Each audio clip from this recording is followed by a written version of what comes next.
The farmer who hid his best sheep underground. In the cold mud of medieval England, survival wasn't just about tilling soil or herding sheep. It was about outsmarting the system. Lords owned the land. Kings owned the law. And the common farmer, he owned only what he could keep hidden. In one such village, tucked somewhere beneath the rolling hills and thatched roofs, lived a peasant whose name history never recorded. He was poor by the Lord's standards, but among the village he was clever. He had something most others didn't, an exceptional flock of sheep, healthy, fat, prized for their wool, and that made him a target. Every year the tallyman came, sent by the local lord to count everything of value, livestock, harvest yields, tools, sometimes even children. These records, known as manorial rolls, determined not just tax, but power. The more you had, the more you owed. The richer you were, the poorer you became. And the peasant knew that if the tallyman saw his best sheep, his livelihood, they would be taxed, taken, or marked for future levies. So he did something unthinkable. He dug a pit, by hand, in secret, beneath the back corner of his barn. It wasn't large, just enough to hold 2 or 3 animals at a time. But it was deep, covered in slatted wood and hay, and invisible to the casual eye. He timed his deception with precision. As soon as word came that the tallyman was riding out, he would herd his strongest sheep into the pit, lower the hatch, and cover the floor as if nothing lay beneath. And it worked. When the inspector arrived, clipboard in hand, flanked by men with weapons and sharp eyes, he walked the barn, counting what he saw. The scrawnier animals, the ordinary ones. He left satisfied, marking down the peasant as poor, as unremarkable. And the tax remained low. Year after year, the sheep stayed hidden. And as the secret grew, so did the farmer's wealth, not in gold, but in wool, in meat, in strong offspring that he bred in silence, out of reach of the system that would have stripped him bare. He wasn't alone. Across medieval Europe, peasants learned to survive not through rebellion, but through deception. Some hid grain in sealed jars buried beneath their floors.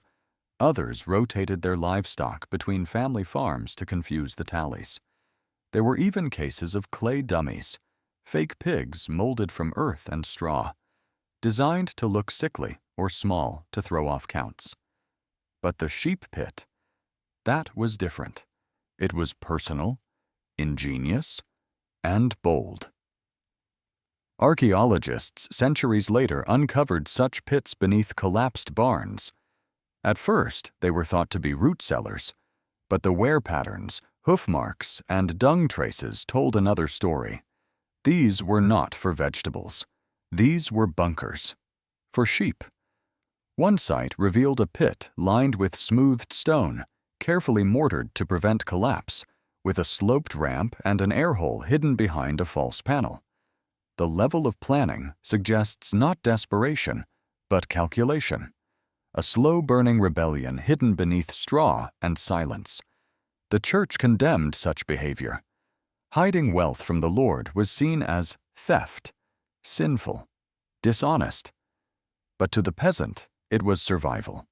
The tithe was constant. The taxes were rising. The weather turned cruel. The animals died fast. And still the tallyman came, demanding more. The farmer who dug his pit didn't do it out of greed. He did it because he understood a truth that remains even now. When the system is designed to strip you bare, sometimes the only moral thing is to lie to it. He passed every inspection. The tallyman rode off, none the wiser. And the sheep, plump and woolly, waited underground for the danger to pass. Eventually, the farmer passed too, his body buried, his name lost. But his secret remained, quietly passed from father to son, whispered in the shadows of barns across the countryside. Generations later, when archaeologists lifted floorboards and found the pit, they were stunned not by what was hidden, but by how long it stayed hidden. And isn't that the heart of real resistance? Not the battles carved into stone, but the quiet choices, the invisible victories, the man who held on to his sheep not by sword or law, but by shovel, cunning, and silence. Even today, when we speak of rebellion, we picture fire, banners, revolt. But in the medieval countryside, it looked like a patch of straw that no one ever stepped on, like a sheep no one ever counted. And if you listen closely, deep beneath the layers of time, you might still hear them. The muffled sounds of hooves in hiding, the breath of animals in the dark, and the echo of a farmer's laugh every time the tallyman walked away. Because sometimes the greatest act of defiance is to be underestimated and to make the truth live underground. The village that moved the boundary stone at night. It was just a stone, a jagged hunk of rock planted in the earth like any other. No crown, no inscription, no obvious value. But in the eyes of the medieval manor, that stone was law. It marked the edge of power, the dividing line between what belonged to the peasants and what belonged to the lord. Cross it, and you were a thief. Move it, and you were a criminal. But deep in the folds of the English countryside, in a time when justice wore armor and peasants wore rags, a village began to move it. Not all at once, not with tools or fanfare, but with patience, with inches, with silence. By the time the Lord realized it, he had already lost acres. This is not a tale of swords and banners. It is a story of resistance, not loud, but brilliant. In the rigid feudal world of the Middle Ages, land was everything. To own land was to have power. To farm it without owning it meant you were bound to the whims of a lord, paying rents, tithes, and taxes for the right to survive on land your ancestors may have lived on for generations. The manor watched its borders with suspicion. Boundary stones, set by decree, blessed by clergy, enforced by knights, were sacred. They defined the manor's holdings, dictated harvests, and locked peasants into generations of servitude. And yet they weren't policed daily, especially in remote villages far from the castle's eye. And so, one night, under a moonless sky, the villagers of a small hamlet near the edge of a noble estate did something unthinkable.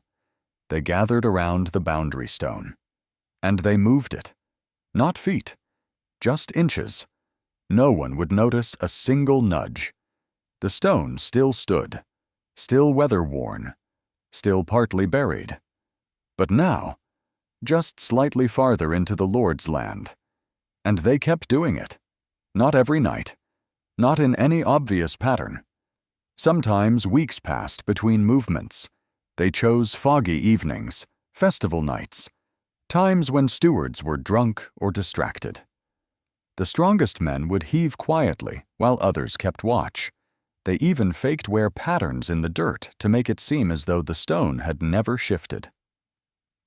Over months, the line crept forward. Soon, the peasants were farming land they technically didn't own, but had, by sleight of hand, made theirs. Barley and rye took root where once they could not, and no one came to punish them. Because no one noticed. It was, in many ways, the perfect crime. You see, in medieval Europe, peasant resistance wasn't always rebellion in flames. Often, it was subtle, coded, disguised in compliance.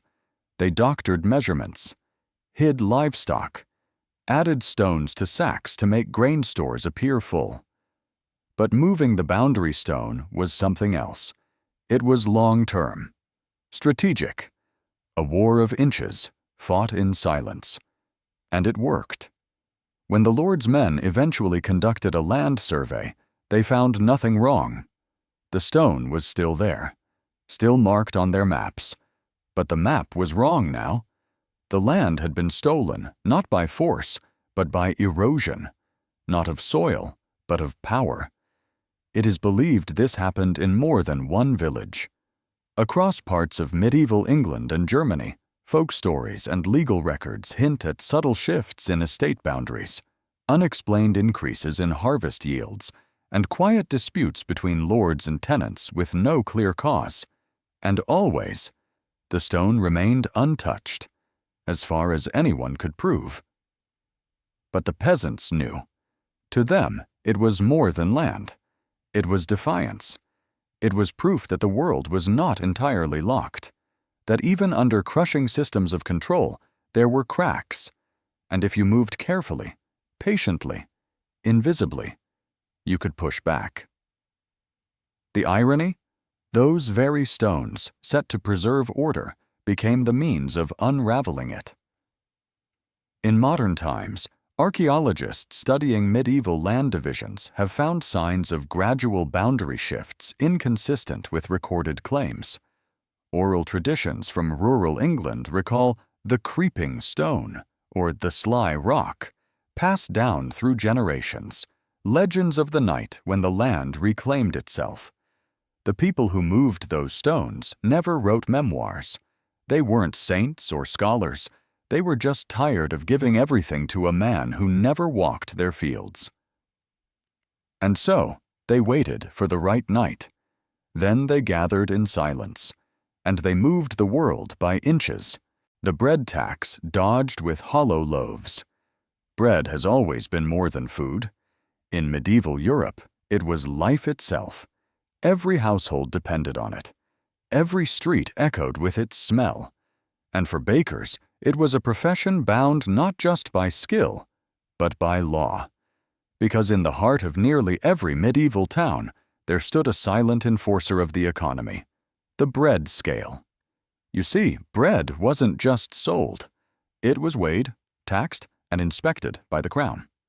In the 13th and 14th centuries, most towns in Europe, especially in England, instituted weight-based taxation on bread. The logic was simple. Bakers paid a tax on each loaf based on how heavy it was. More flour, more tax. The intention was to prevent cheating, protect the poor from inflated prices, and ensure standard sizes. But in practice, it became something else entirely. A war of wits between bakers and inspectors. Some bakers, crushed by rising grain prices and heavy regulations, began to fight back, not with protest, but with clever deception. They began baking hollow loaves. To the eye, these loaves were perfect, golden crusts, full shapes, uniform sizes. But inside, a cavity, an empty core. Not so large as to make it obvious, just enough to shave off the critical ounces that meant the difference between profit and penalty. Here's how it worked. Inspectors would visit bakeries at random, weighing loaves to ensure compliance. Bakers knew the schedule. They'd prepare batches of perfectly hollowed bread in advance, light enough to reduce the tax, but solid enough to pass a quick tap or glance. After the officials left, those loaves were quietly filled, stuffed with soft crumbs, reheated, even injected with extra dough. By the time the customers arrived, the bread was full again. The deception vanished. Some used tools, a curved rod to pull dough from the center while it baked. Others developed special kneading techniques to compress the outer crust while leaving space within. It was a secret craft passed quietly from one baker to another, always under the eyes of guild watchmen and tax agents. It was dangerous. If caught, the punishment was brutal. Fines. Public humiliation. In some cities, dishonest bakers were pilloried with bread hung around their necks. In extreme cases, ovens were destroyed. But still, they did it. Why? Because the system was rigged. Grain prices rose unpredictably. Droughts, war, taxes. But bread prices were often fixed by law. Bakers weren't allowed to raise prices to match their rising costs, so their margins disappeared. And their choice was simple: cheat or starve. Many bakers didn't see themselves as criminals. They saw themselves as survivors. And to them, the hollow loaf was not theft. It was justice with crust and crumb. Guild records from towns like York, Ghent, and Florence mention light loaves being found. Some contain warnings. Others list names of repeat offenders. But none could stop the practice, because enforcement was always one step behind innovation. In some cities, inspectors responded by cutting open loaves on the spot, prompting bakers to evolve again, using layered bakes, weighted pans, even hiding metal beads inside the crust to pass the scale. It became a strange dance, law versus loaf. And through it all, one thing remained constant. People needed bread. Inspectors needed taxes. Bakers needed to survive. And somewhere in the middle, a hollow space, both literal and symbolic, grew inside the most basic food of all. This wasn't just a scam. It was a quiet rebellion. A protest baked fresh each morning. A statement that the poor would not be crushed silently under laws designed by those who never felt hunger. Today, the hollow loaf is a forgotten footnote in culinary history. But it stands as a symbol of ingenuity, of protest through craft, of how even the simplest objects, like a piece of bread, can become weapons of resistance. Because sometimes, the only way to endure a broken system is to hollow it out from within and fill it. After the inspectors leave, the mill that ran only after sunset. In the quiet hills of medieval Europe, nestled between fields of rye and wheat, there was a village that never spoke too loudly after dark. The sun would set, the candles would dim, and from a small stone hut on the edge of the woods, the grinding would begin. A hand mill, hidden beneath sacks of grain, turned slowly through the night. No fires, no lanterns, only moonlight and muscle. Because this was not just milling, this was defiance. In the feudal system, a lord's rights were absolute. If you farmed his land, you owed him your harvest. But more than that, you owed him the right to grind it. Every peasant was legally required to bring their grain to the lord's mill. There, they would pay a toll, sometimes a portion of the grain, sometimes coin. It was called the banal mill, and it was sacred to the lord's profit. Milling outside of it wasn't just theft, it was rebellion. But for the villagers in this small hamlet, the math was cruel. By the time they gave the Lord his share, fed their children, paid the church, and prepared seed for the next season, there was nothing left. Hunger grew faster than crops. And so, one winter, they made a decision. They would build their own mill. Not a towering water wheel or windmill, which could be seen from a mile away, but a hand mill, small, silent, operated by calloused hands, turned by those who had no other choice, and it would only run after sunset. It was hidden behind a false wall in the grain storage hut, covered with straw and old sacks by day, uncovered only at night, when the shadows grew deep enough to hide even guilt. The whole village took turns, one watching for riders or patrols, one grinding, and one keeping time. The flour they made was shared equally, measured with careful fingers. Each family got enough to stretch their bread a little further. They called it moon flour, because it was made under the eye of no one but the moon. For years, the system worked. Quiet, careful, dangerous. If caught, the punishment was severe. Fines were ruinous. The mill could be destroyed. The family responsible could be evicted, beaten, or worse. In some territories, illegal milling was treated as a capital offense. The Lord's revenue was sacrosanct. And yet, the villagers persisted, not out of greed, but out of desperation. The toll wasn't just about economics, it was about control. It reminded the people that they owned nothing, that even the act of grinding the food they grew required permission. But at night, when the stars burned bright and the hand mill turned slow, they took something back. And with each sack of moonflour, their defiance deepened. The practice was more widespread than many realize. Across France, Germany, and parts of England, hidden mills were operated in secret. In some records, lords complain of nocturnal grinding and beg the crown for stricter enforcement. In one 14th century French village, a peasant woman was caught with flour that had not passed through the lord's mill. She refused to say where it came from. She was fined, but the mill was never found.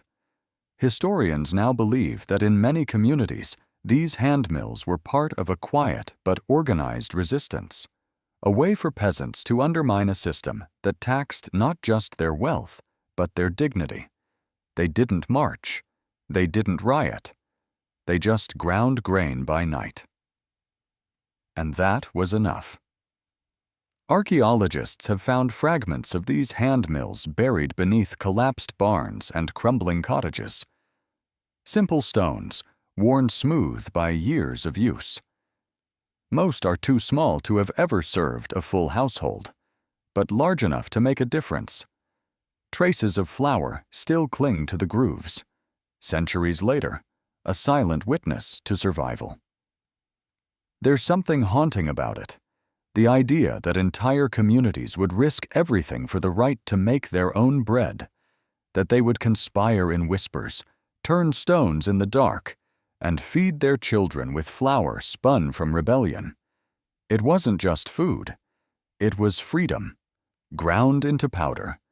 And in the morning, when the rooster crowed and the fields called, the mill would fall silent, covered again, forgotten until the sun dipped below the trees and hunger returned. The lords never fully understood. They thought control meant walls, guards, taxes, but the people knew better. Real resistance is quiet. It doesn't always wave flags. Sometimes it just waits for nightfall and turns the stone. So the next time you break bread, remember them, the villagers who fed a town with nothing but stone, muscle, and the will to survive. The hands that turned a hidden mill while the world slept. The ones who proved that even in the darkest times, people will find a way. Not with swords, not with shouts, but with flour by moonlight. The woman who claimed her cow was a deer. In the shadow of medieval law, truth was often less important than appearances, and one woman knew it. In a crumbling English hamlet sometime in the late 14th century, long after the worst of the plague, but deep in the jaws of poverty, a peasant woman led her cow into the woods, but not to graze. She carried branches, leafy, dry, snapped from nearby hedgerows. She tied them around the cow's flanks, laced them across its back, tucked them into the harness like antlers. Then she waited. When the local reeve came by, clipboard in hand, counting livestock for the manorial tax, she gestured calmly to the woods. "No cow here," she said, "only a deer." What followed wasn't comedy. It was desperation disguised as cleverness. And it worked, at least for a while. The story, recorded in fragments by local records and repeated through rural court rolls, tells of a woman who refused to be broken by the relentless burdens of medieval taxation. Because in those days, every living thing you owned could be taxed, especially livestock. Cows were wealth, and wealth meant liability. For England's peasantry, livestock levies were more than bureaucratic annoyances. They were punishments for survival. A family might own one cow, just one. It provided milk, traction, sometimes even warmth. But when the tax collectors came, even that single cow could become a death sentence. If you couldn't pay, the animal might be confiscated. If you resisted, fines or imprisonment followed. But wild animals? They weren't taxable. They belonged to no one, except perhaps the king's forest. If your cow became a deer, even for a moment, the law might blink just long enough to miss it. The woman in question wasn't wealthy, likely a widow or the head of a struggling household, as many post-plague women had become. The labor shortage after the Black Death had temporarily improved wages, but landlords and the crown soon responded with crushing measures. Taxes climbed, freedom shrank, and for the rural poor, loopholes were the last defense. Of course, the deception didn't last forever. Eventually, the officials caught on. Reports reached the local Manor court, where she was brought in for questioning. Her cow was discovered, the branches removed. But the brilliance of her ploy lingered and left scribes perplexed. What law had she actually broken? She hadn't refused to pay the tax. She had argued she owned no cow. She hadn't stolen from anyone. She had misnamed a beast. And so, in one of the few documented cases of rural resistance by disguise, she was fined, but not imprisoned. The court noted her deception with a mixture of irritation and awe, and in the margins of one surviving record, a clerk had scribbled simply, she called it a deer. This wasn't an isolated moment. All across Europe, peasants fought back in the only ways they could, not with armies, but with absurdity. They moved property between parishes to confuse collectors. They gave their pigs Latin names to claim clerical ownership. They buried tools before inspections, faked injuries, swapped birth records, and yes, dressed cows as deer. Because when the law became a net, the clever learned how to slip through the holes. Historians now point to stories like this, not as footnotes, but as windows into the peasant psyche. These people were not passive. They were survivors. And in their wit, we see resistance not just to taxes, but to a system built to grind them down, to rules written in Latin, enforced in iron, and designed to bleed them dry. This woman's act was not foolish. It was genius, a gesture of defiance disguised in leaves. And it forces us to reconsider how history is remembered. Her name is lost, but her story survives because someone, perhaps even the clerk who fined her, understood what she had done. In that moment, she was not just a poor woman with a cow. She was a strategist, a rebel, a master of disguise. And what's more powerful than that? Because to fool a system built to crush you isn't just rebellion, it's art. And as long as there have been thrones, castles, and crowns, there have been people just like her, wrapping branches around cows, calling them deer, and daring the world to question them. The peasant who faked a plague to stop rent. In the brittle gray chill of a 14th century English winter, a cottage stood silent on the edge of a village. Smoke no longer curled from its chimney. The door was barred, the shutters sealed. And hanging outside was a crude sign, painted in charcoal, trembling letters that read only, "God help us." It was the sign of plague. The villagers saw it and crossed themselves. The landlord, who had arrived that morning to collect the rent, froze in his tracks. He squinted toward the window. No movement, no sound, just the eerie quiet of a place abandoned to death. He turned and left, and inside the cottage, alone and very much alive, a tenant lay perfectly still, holding his breath. He had no plague, he had no coin, but he had something far more dangerous, a plan. This was a world ruled by rent. Peasants didn't own their homes or their land. Everything belonged to someone richer. Every season ended with a tally. Every door knock meant payment, or eviction. And in that brutal equation, mercy was rare. The man had fallen behind. Too many bad harvests, too many mouths to feed, and the bailiffs were coming. But in the shadow of the Black Death, still a recent memory for everyone, fear had power. Plague wasn't just a disease, it was a curse, a ghost, a word that stopped men in their tracks. And he knew it, so he faked it. He smeared the doorway with goat blood, rubbed soot under his eyes, barked and coughed like a dying animal anytime someone came near. When a neighbor called out, he moaned incoherently and let silence follow. And it worked. No one came closer. The plague had taken so many, so recently, that even the rumor of it was enough to lock doors. Entire villages had once been abandoned after a single report. People remembered the smell of bodies stacked like firewood. No one wanted to see it again. And so the man bought himself time. Weeks passed. Food was slipped to him by a friend under cover of night, left at the edge of the woods. He rationed it carefully, burned dry straw to mimic sickroom smoke, and waited. In those stolen days, he did what he had to. Took odd jobs, gathered pennies, bartered wool, turned favors into coin.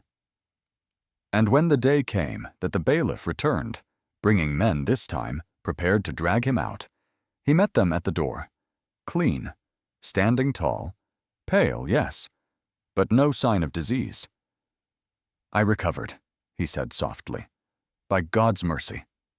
They stepped back, uncertain, suspicious. But no one wanted to challenge a man who'd walked through plague and lived. He paid what he owed. Every coin counted. And they left. What he did was dangerous. Had they discovered the ruse, punishment would have been swift and cruel. At best, eviction. At worst, accusations of witchcraft, of tampering with sacred signs, of exploiting the holy terror of death itself. But he wasn't the only one. Across medieval Europe, fear of plague was so deep, so absolute, that it became a strange kind of weapon. Some travelers would feign plague symptoms to avoid arrest. Thieves would mark empty houses with the sign of infection to scare away guards. And in rare, whispered cases like this one, peasants used it to stall fate. It speaks volumes about the time. A world where disease ruled more fiercely than any king, where truth bent under the weight of survival, where a clever lie, painted in goat's blood and silence, could change the course of a life. Archaeologists and historians pieced this tale from manor rolls, court documents, and oral accounts passed down through village records. It wasn't legend. It was one man's calculated gamble against a system stacked against him. And it worked, not because he was powerful, but because he understood fear and how deeply it was etched into the hearts of those above him. The peasants of medieval England didn't have swords, they didn't have votes, but they had stories, tricks, quiet rebellions, hidden fires beneath cold ashes, and once in a while they had a plague that wasn't there, but that no one dared to question. So next time you think of rebellion, remember the man behind the locked door, the one who coughed when no one was listening, the one who turned fear into time and silence into rent. Because in a world of power and punishment, sometimes the bravest thing a man can do is play dead. The secret orchard grown in a swamp. It wasn't on any map. No road led to it. No steward logged it. No tithe collector ever found it. And yet, for decades, fruit from this hidden place made its way to market. Bright, sweet apples that no one could trace. They called it the orchard in the swamp. But it wasn't planted out of poetry or love of nature. It was planted out of necessity by farmers who were tired of paying for the land they'd already broken their backs to survive on. In the late Middle Ages, across feudal Europe, owning land wasn't enough. You owed to the Lord, to the church, to the crown. Every tree, every fence post, every apple that fell from a branch could be taxed. Apples weren't just food, they were assets. A basketful could bring coin to a struggling family, but only after the manor agents took their share. Unless no one knew the apples existed. In the fog-drenched lowlands of England and the wetlands of northern France, some peasants discovered a secret. Swampland, ugly, wet, often left unused by manorial overseers, could hide things. From a distance, it was just reeds and mud. But inside, where the ground was drier than it looked, farmers began to plant. Not crops, not wheat or barley that would require acres and visible work, but trees, apples, saplings brought in under cloaks, carried in carts of firewood, planted beneath fog and rain. They didn't plant in rows. That would be too easy to spot from afar. They scattered the trees like wild growth, messy, natural, but not accidental. The marsh became a disguise, the mud a shield, and over time, the trees bore fruit.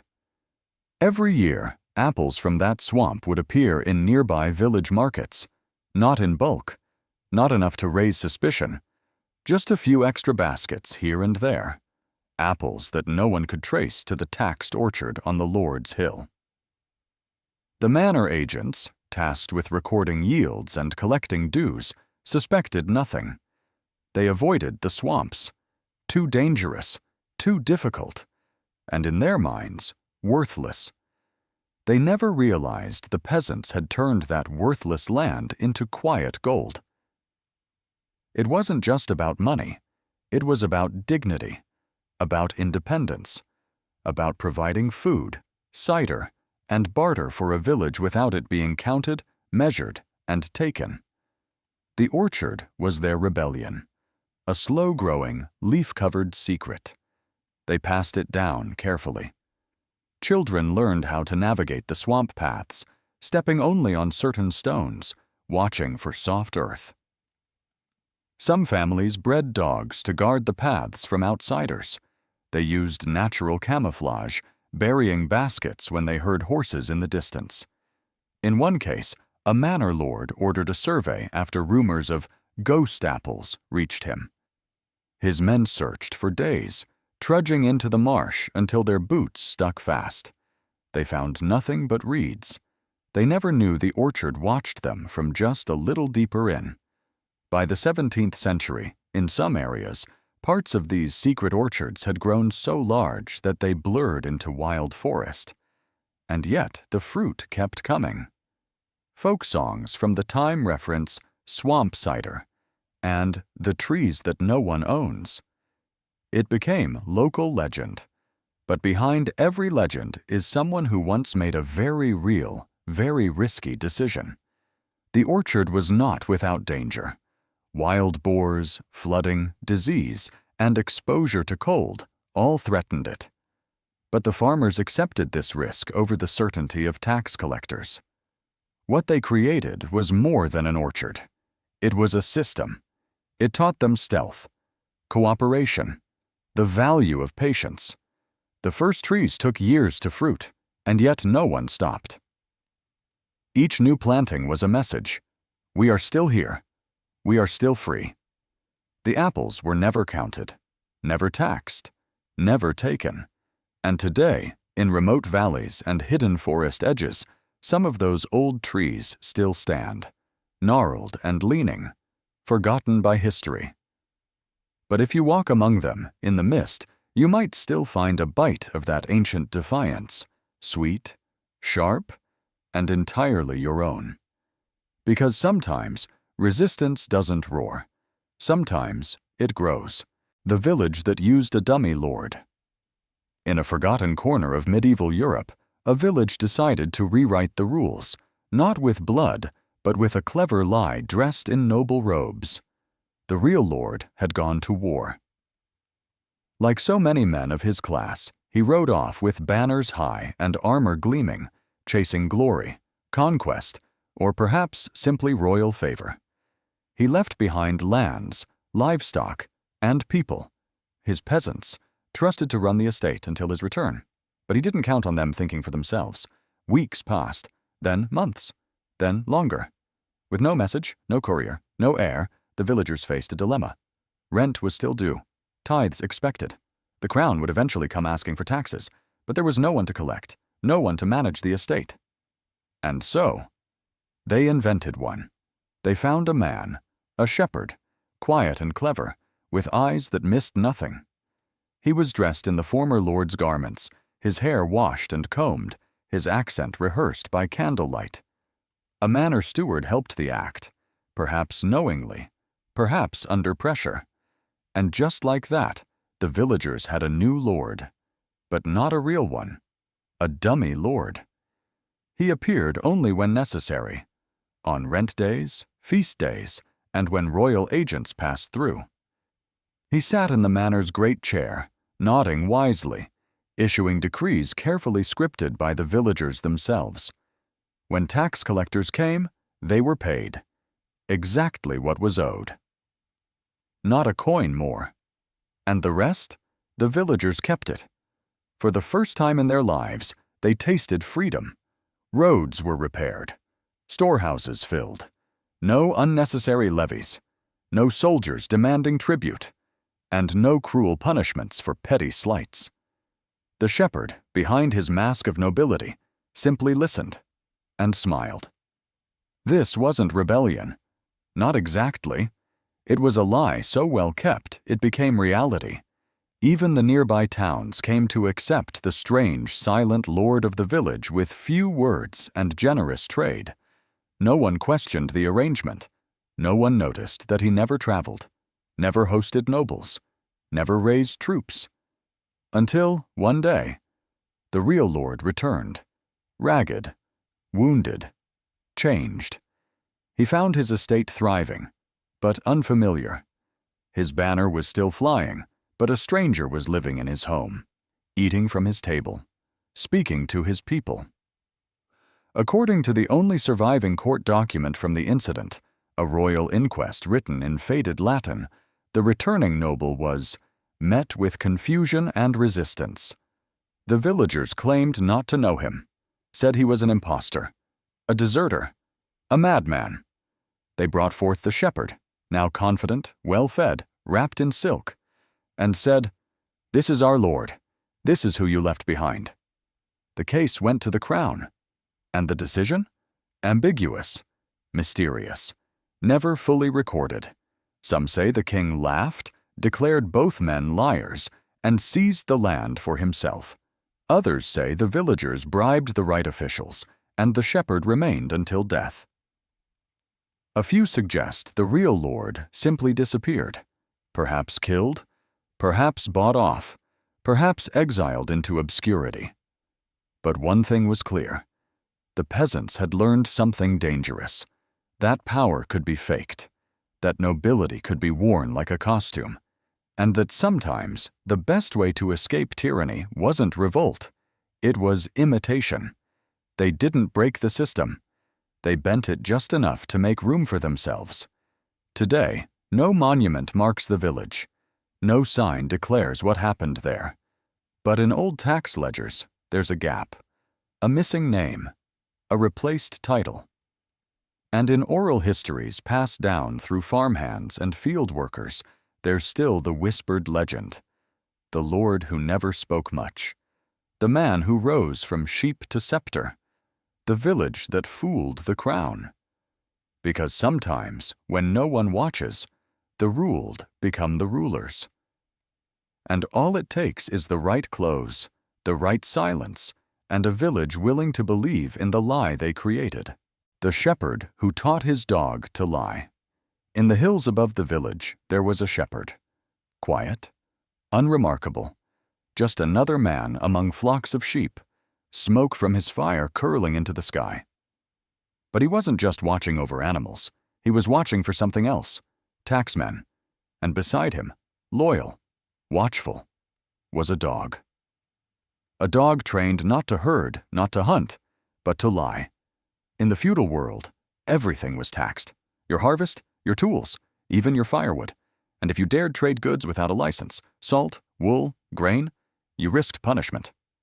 Royal officials wandered the countryside, inspecting homes, counting barrels, sniffing for smuggled cloth or hidden flour. Their arrival could mean fines, or worse. But the villagers had a signal, a single bark in the distance. Not for wolves, not for bandits, just a single, sharp bark, when a certain kind of man passed through the trees. The shepherd had trained his dog not just to recognize people, but to distinguish them. He taught it to remain silent around neighbors, traders, strangers. But when royal inspectors approached, men who wore the same cloaks, walked with the same boots, carried the same scent of ink and authority, the dog would bark once, just once, a warning across the hills. The villagers called it the truth bark. But what made it brilliant was the lie. Because the dog wouldn't bark for soldiers, not unless they carried papers. It wouldn't bark for nobles unless they rode with taxmen. To the average passerby, it was just a quiet dog. But to the village, it was the first line of defense. A living signal tower with teeth.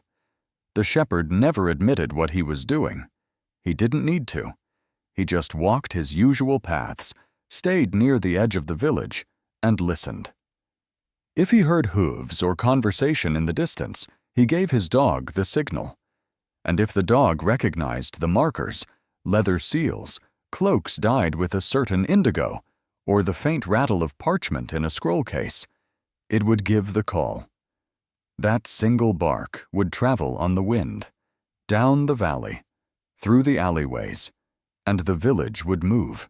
Salt would be buried in crates under the barn, wool folded behind false walls, unauthorized wine drained into the soil before it could be taxed. Within minutes, the place would look poor, quiet, legal, and by the time the officials arrived, there was nothing to find. The officials wrote reports. They suspected evasion, but they had no proof, and certainly no idea that the proof had 4 legs and a tail. Training a dog to recognize individuals is not impossible.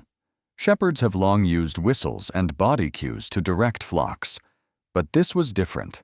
This was behavioral deception.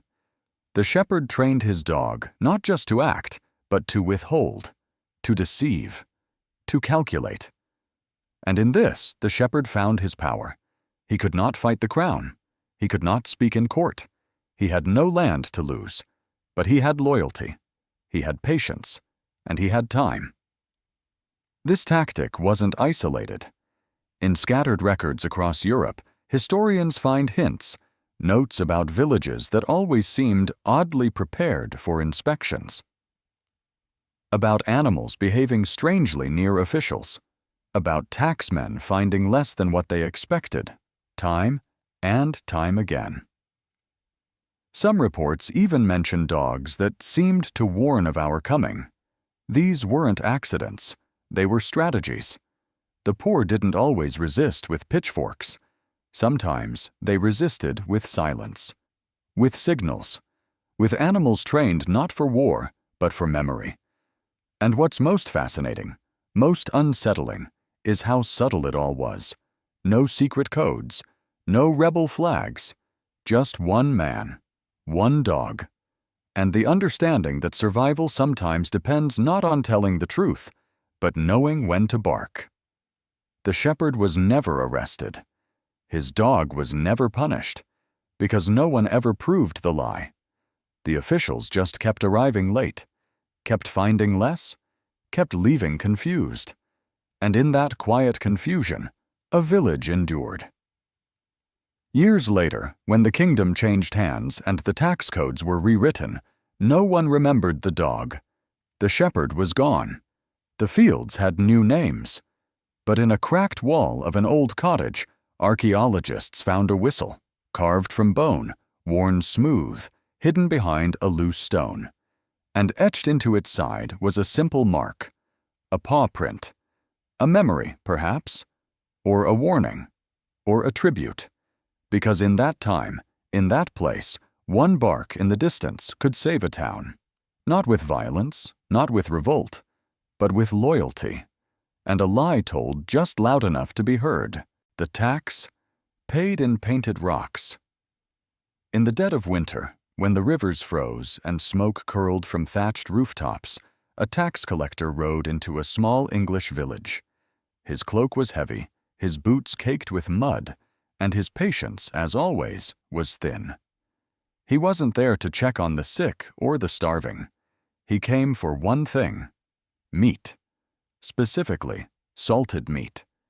The seasonal tax owed by peasants to the local lord.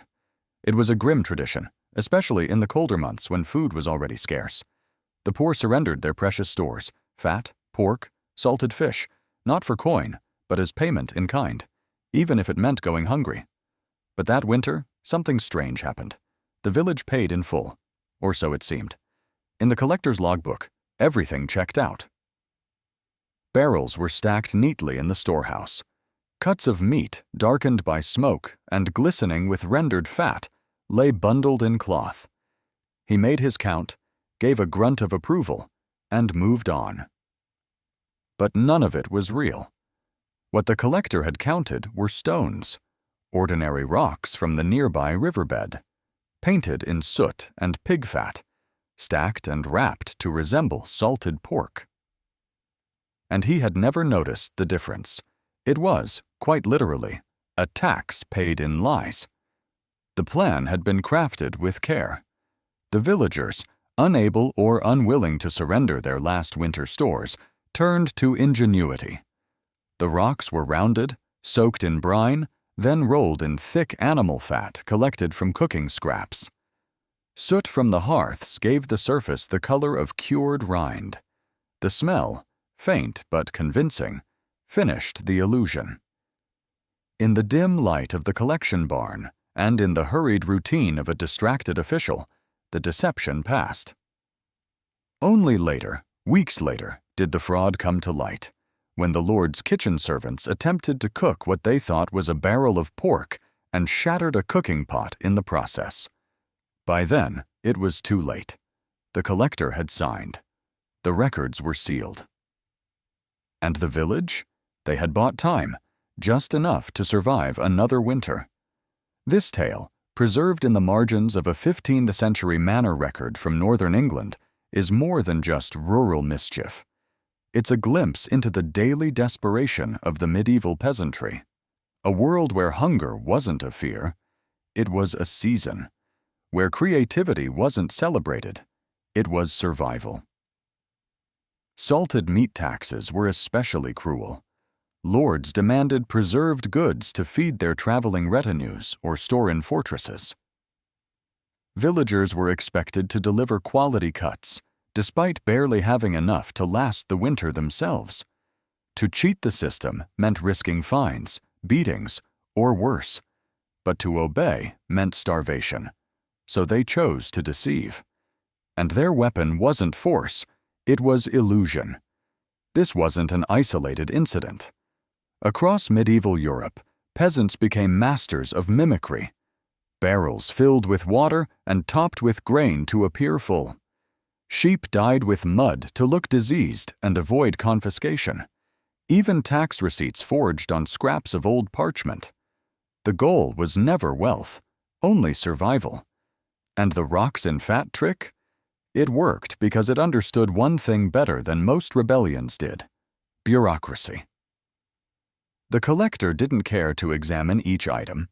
He wanted speed, signatures, warmth. He relied on the appearance of compliance, not its substance. The villagers turned that expectation into their greatest tool. They gave him exactly what he wanted to see. Not pork, but the illusion of pork. They bet their lives on that illusion. And they won.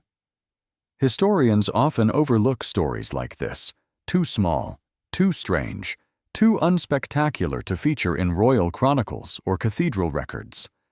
But these are the stories that built history. Not the lives of kings, but the cunning of the anonymous. Not the battles fought with swords, but the ones fought with soot, fat, and stone. Because resistance isn't always loud. Sometimes it's quiet, oily, cold, carried out by women and men who knew the weight of hunger better than the weight of gold. People who understood that in a world built to take, even deception could be an act of dignity. So the next time you hear about medieval taxes or noble demands, remember this. Somewhere, in a frozen village wrapped in fog, a group of peasants stood in silence around a barrel of painted rocks and dared to fool the empire that fed off them. They didn't just survive winter. They outwitted it. The woman who claimed her son was a ghost. They say grief makes people see things. Shadows in doorways, footsteps on quiet floors, a whisper carried on the wind. But in one medieval village, grief became something far more dangerous. A legal argument. A mother stood before the Lord's clerk and made a declaration so strange, so chilling, that it would echo through court records for centuries. Her son, she said, was not dead. He had risen again, not as a man, but as a spirit, and he was still working the land. The story begins in a forgotten corner of 13th century England, where death was always close and land was everything. For peasants, land meant food, status, security, and when someone died, that land didn't just vanish, it passed to heirs. Or, if the heir was gone, to the lord. But there was a catch. If the heir was dead, taxes were due, death duties, inheritance fees, sums that most families, already teetering on starvation, could never afford. This woman had already lost her son. Illness or injury. It's not recorded. What is recorded is this: he had been her only child, her only laborer, and the land he held, his few strips in the common field, was now in jeopardy. The local steward came to assess the plot, assuming the land would revert to the manor. But the mother refused. She told him her son had returned, not in flesh, but in spirit. He came at night, she said, moved like mist through the fields, tilled the earth under moonlight. She heard the hoe scraping stone, saw footprints in the morning dew. Crops continued to grow. Fences were mended. No one ever saw him clearly. But the work, it was being done. The villagers whispered. Some believed her. Some crossed themselves and avoided the road past her house. But legally, her claim did something astonishing. It created doubt. Under medieval custom, ownership could not fully transfer unless the heir was declared dead. And she argued, calmly and with a trembling voice, that her son had not truly passed, that his soul remained, tied to the land he loved, that no tax was owed because no death had occurred. It sounds absurd now, but in a time when people truly believed in revenants, ghosts, and walking spirits, it wasn't dismissed outright. The steward hesitated. Was it worth the risk? Declaring a haunting false could bring spiritual danger, or public backlash. Villagers had burned barns over less, and in the confusion of medieval law, where theology and property were often blurred, her story carved out a small space of safety. She kept the land. Whether she truly believed her story or crafted it as a desperate defense, we'll never know. But the records show that no tax was collected, that her family plot was not seized, and that, for a time, the dead man's fields remained in his name. It wasn't an isolated case. Other stories trickled through the centuries, families claiming loved ones were merely away, wandering, or touched by spirits. But this woman's tale stood apart. It wasn't just denial. It was a haunting woven into a legal loophole. She turned grief into a shield. In a society where women had little power, and peasants even less, she found a way to speak loudly by speaking softly, to wrap her resistance in sorrow, in superstition, in silence. And no one dared challenge her. Years later, historians stumbled across the entry in manorial rolls. A short notation. Tenant deceased, but land not reassigned. Widow claims labor continued by spirit of son. No further action taken. That's all. But behind that cold sentence is the story of a woman who refused to let the system bury her child twice, once in the ground and once under the weight of tax. It's a reminder that resistance doesn't always roar. Sometimes it whispers through cracked doors. Sometimes it walks at night under pale stars. Sometimes it lives in the eyes of a mother staring down a steward, refusing to surrender the last thing her son left behind. And sometimes it works. So the next time you hear of ghosts in the fields, remember, they might not be haunting the living. They might be protecting them. The tenant who created a fake noble seal. He lived in shadows, not in hiding, but in plain sight.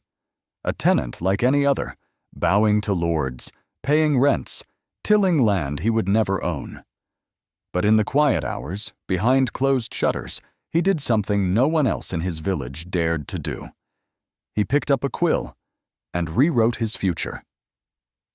This is the story of a peasant who forged a lie so convincing it became a truth, handed down through generations, buried in dust, and only uncovered centuries later in the deepest corner of a manor archive. It began in the 14th century, during a time when reading and writing were powers reserved for the few. Nobles, priests, scribes. Most peasants could not sign their own names, let alone understand the contracts that governed their lives. But in one village, one tenant was different. He had learned to read. How? No one's sure. Perhaps he once served in a monastery. Perhaps he had a brother who was a clerk. Perhaps he stole a primer and taught himself letter by letter in the flicker of firelight. But what matters is what he did with that knowledge. He forged a seal, a noble seal, the kind that carried authority greater than any spoken word. In wax and ink, such seals granted land, pardoned debt, or, in his case, declared tax exemption.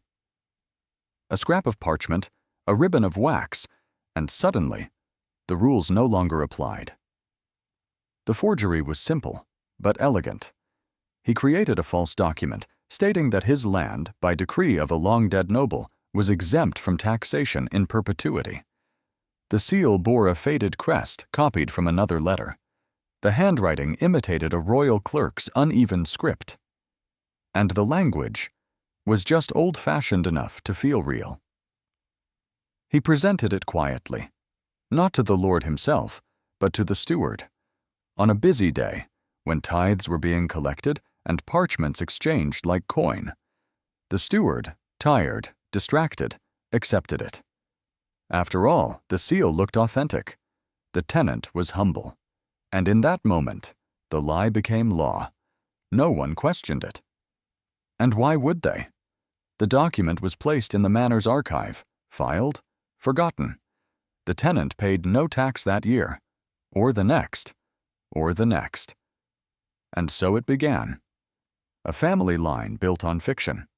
The tenant passed the truth of the lie to his son, and to his grandson. Each generation knew the story. We are tax-exempt. The old seal proves it. They kept copies. They repaired the parchment when it frayed. They bowed politely when others paid dues and said nothing when their turn came. The forgery wasn't questioned for over 200 years. Then, in the 17th century, a new lord arrived. Ambitious, meticulous, obsessed with order. He demanded a full audit of the estate's holdings and revenues. Clerks unearthed crates of old documents, wax seals hardened with time, ink faded to ghosts. And there it was, the tenant's exemption. At first, nothing seemed amiss, but one scribe, trained in the newer royal chancery, noticed inconsistencies. The grammar was off, the phrasing anachronistic. And the seal was from a noble who had died 30 years before the date on the parchment. It was a forgery. A brilliant one, but a forgery nonetheless. The family was summoned. Generations removed from the original act, they claimed ignorance. They believed the story. They had lived it. And in that moment, the Lord was faced with a question larger than tax revenue. Do you punish a crime that no one alive remembers committing? Incredibly, the answer was no. Perhaps the forgery was too old to prosecute. Perhaps the family's loyalty to the land outweighed the lost taxes. Or perhaps the lie had grown too large, woven into village identity, into history itself. The record was quietly amended, the exemption revoked. But the family remained, and in the Manor's archive, the document was preserved, not as evidence of deceit, but as a curiosity, a glimpse into how knowledge, once rare, could be wielded like a blade. Not in war, but in silence.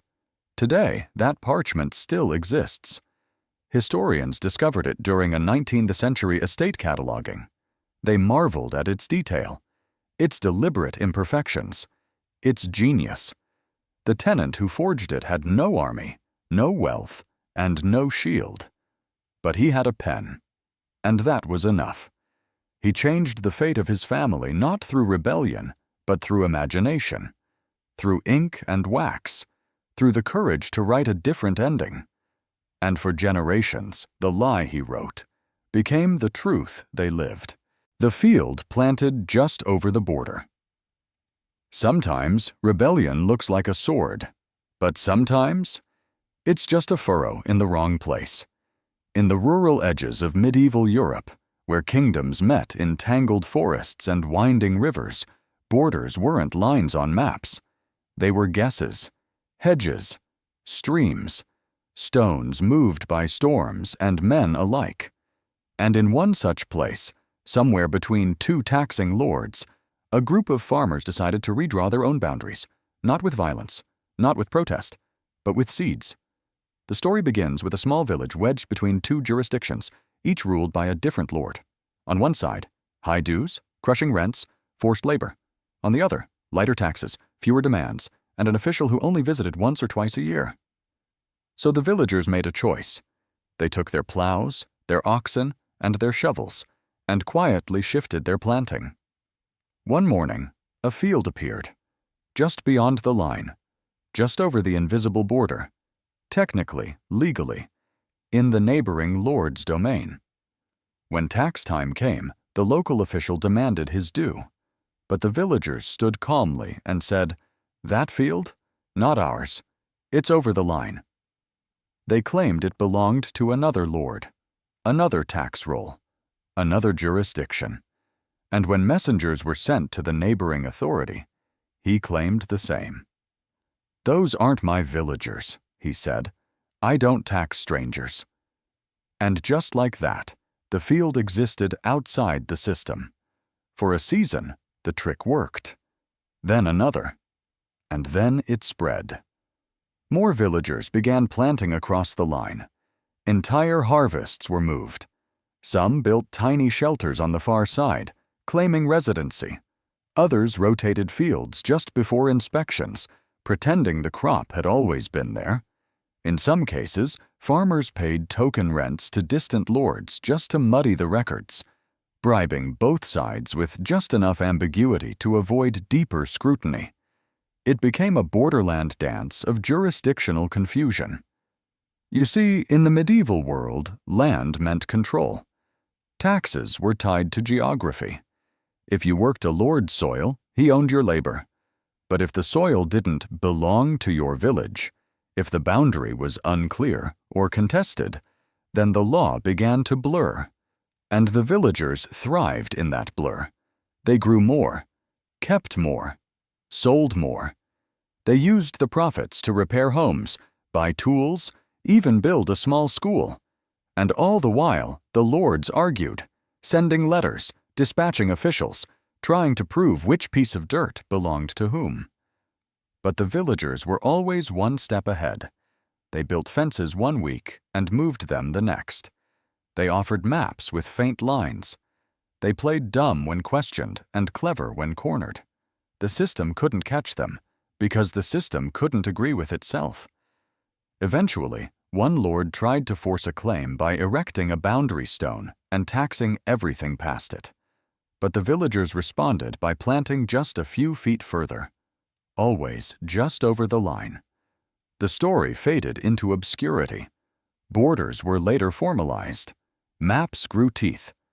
But the trick, planting just over the line to dodge power, has echoed through time. In colonial America, in feudal Japan, in modern tax loopholes, the tactic remains. If the law is written by borders, move the work just outside them. No war, no protest, just clever dirt. Today, no plaque marks the field.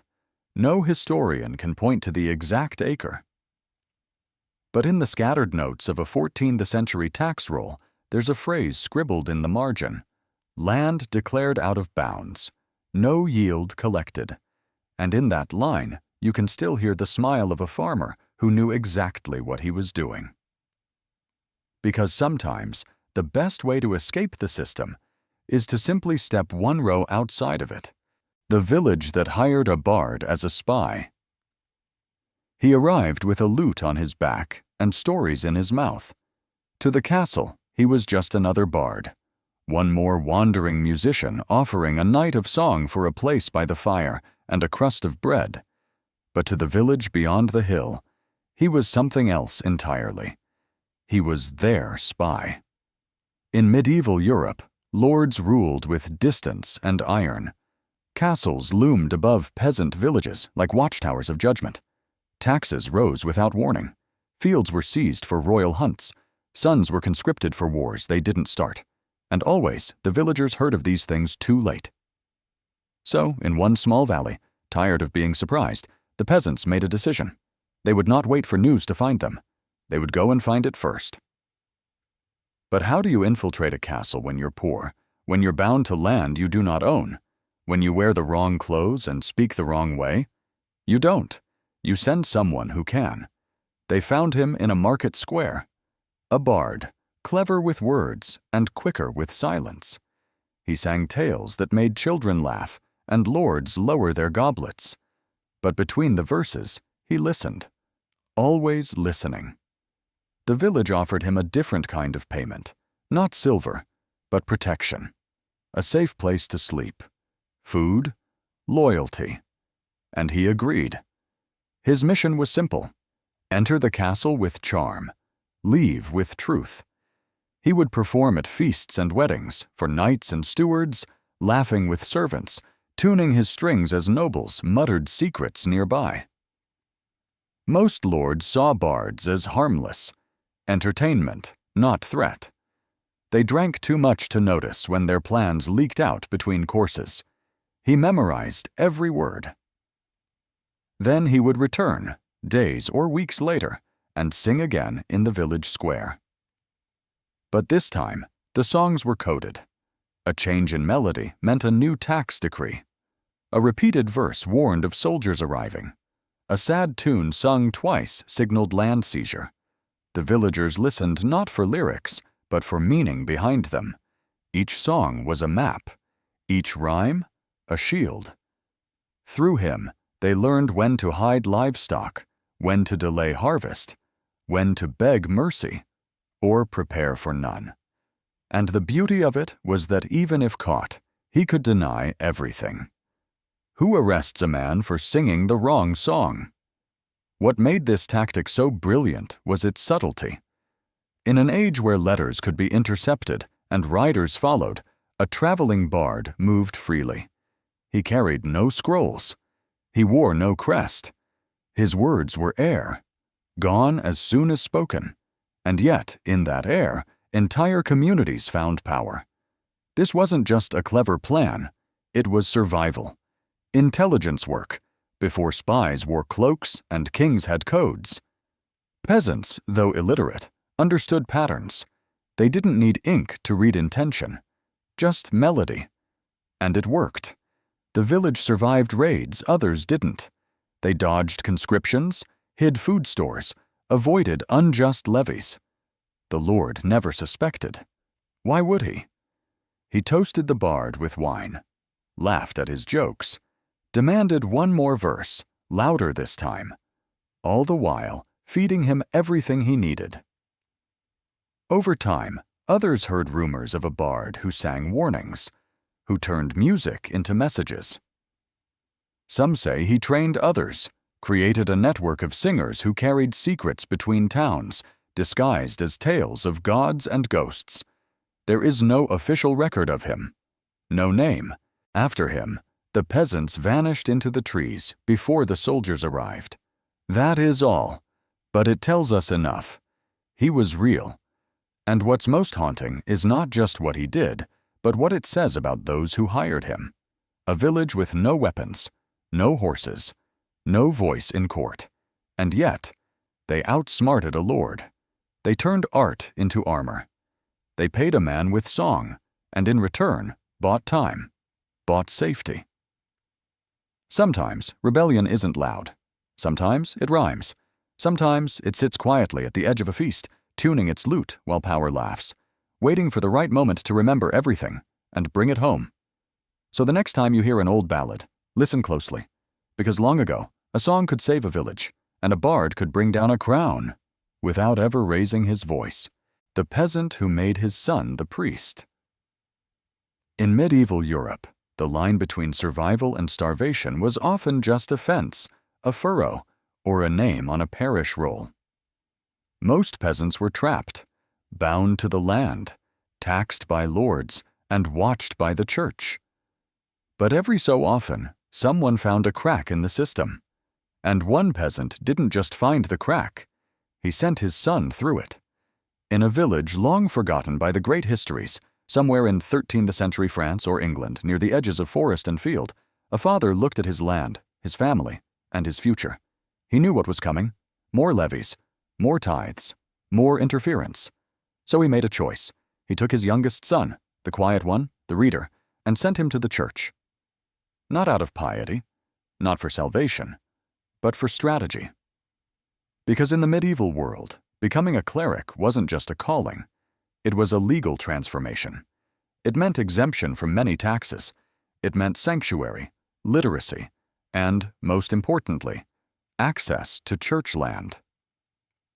The church was the largest landowner in Europe. Monks farmed, priests harvested, abbots managed estates that stretched for miles. If a peasant boy could become a priest, the entire family could shift their fate. And that's exactly what happened. The son entered minor orders, starting as an altar boy. He studied Latin prayers, memorized liturgy, learned how to read and write while his brothers learned how to sow and reap. Over time, he was ordained, just low enough not to draw attention, just high enough to wear the cloth. His family remained on their ancestral plot, but now they were different. Now they had a priest in the family. That changed everything. With their son in holy robes, they could argue for access to land held by the local parish. They could shield their harvest from secular taxation, claiming it fell under ecclesiastical jurisdiction. When the reeve or bailiff came knocking, they stood beside their son, who now spoke for them in Latin with authority. What's more, disputes that once would have landed them in manorial court now fell under benefit of clergy, a legal loophole that protected clerics from secular punishment. If a neighbor accused them of encroachment or theft, their son could recite a psalm, and the case would be transferred to church jurisdiction, where punishments were lighter and justice was easier to bargain. It wasn't just clever, it was revolutionary. This story, though only hinted at in fragmented records and land rolls, mirrors a broader pattern seen across medieval Europe. Rural families, especially in the 13th and 14th centuries, began pushing sons into the church, not from reverence, but from resilience. It was social climbing in cassocks, legal strategy disguised in robes. And the church? It needed men. With literacy scarce and monasteries expanding, the clergy accepted many who showed even modest aptitude. A peasant boy who could read was valuable. One who could read and remain loyal to his kin, even more so. Over time, this reshaped entire communities. Villages with priests in the family had more say in land disputes. They gained access to sacred fields, burial rites, and even the ability to delay or reinterpret legal proceedings. Some priests returned home, not to preach, but to quietly oversee their family's expansion, guiding them through church channels, away from the feudal net. And the boy who became a priest? He wasn't a rebel. He didn't renounce faith, but he walked a tightrope, balancing between God and family, doctrine and duty. He gave sermons on humility while helping his father claim extra grazing land. He heard confessions while quietly funneling legal protections to his brothers. And perhaps he wrestled with that contradiction. Or perhaps he simply smiled, knowing he had changed their fate. Because in a world where peasants were supposed to remain peasants forever, he had done the impossible. He had used the system not to escape it, but to rewrite it from within. Historians debate how common this was, but legal records from the time tell us clearly. Church families gained advantages. Clergy protections were exploited. And beneath the grand cathedrals, in the silent corners of rural parishes, the poorest of the poor sometimes outwitted the powers above them. Not with weapons, not with revolt, but with robes, ink, and a name whispered at the altar.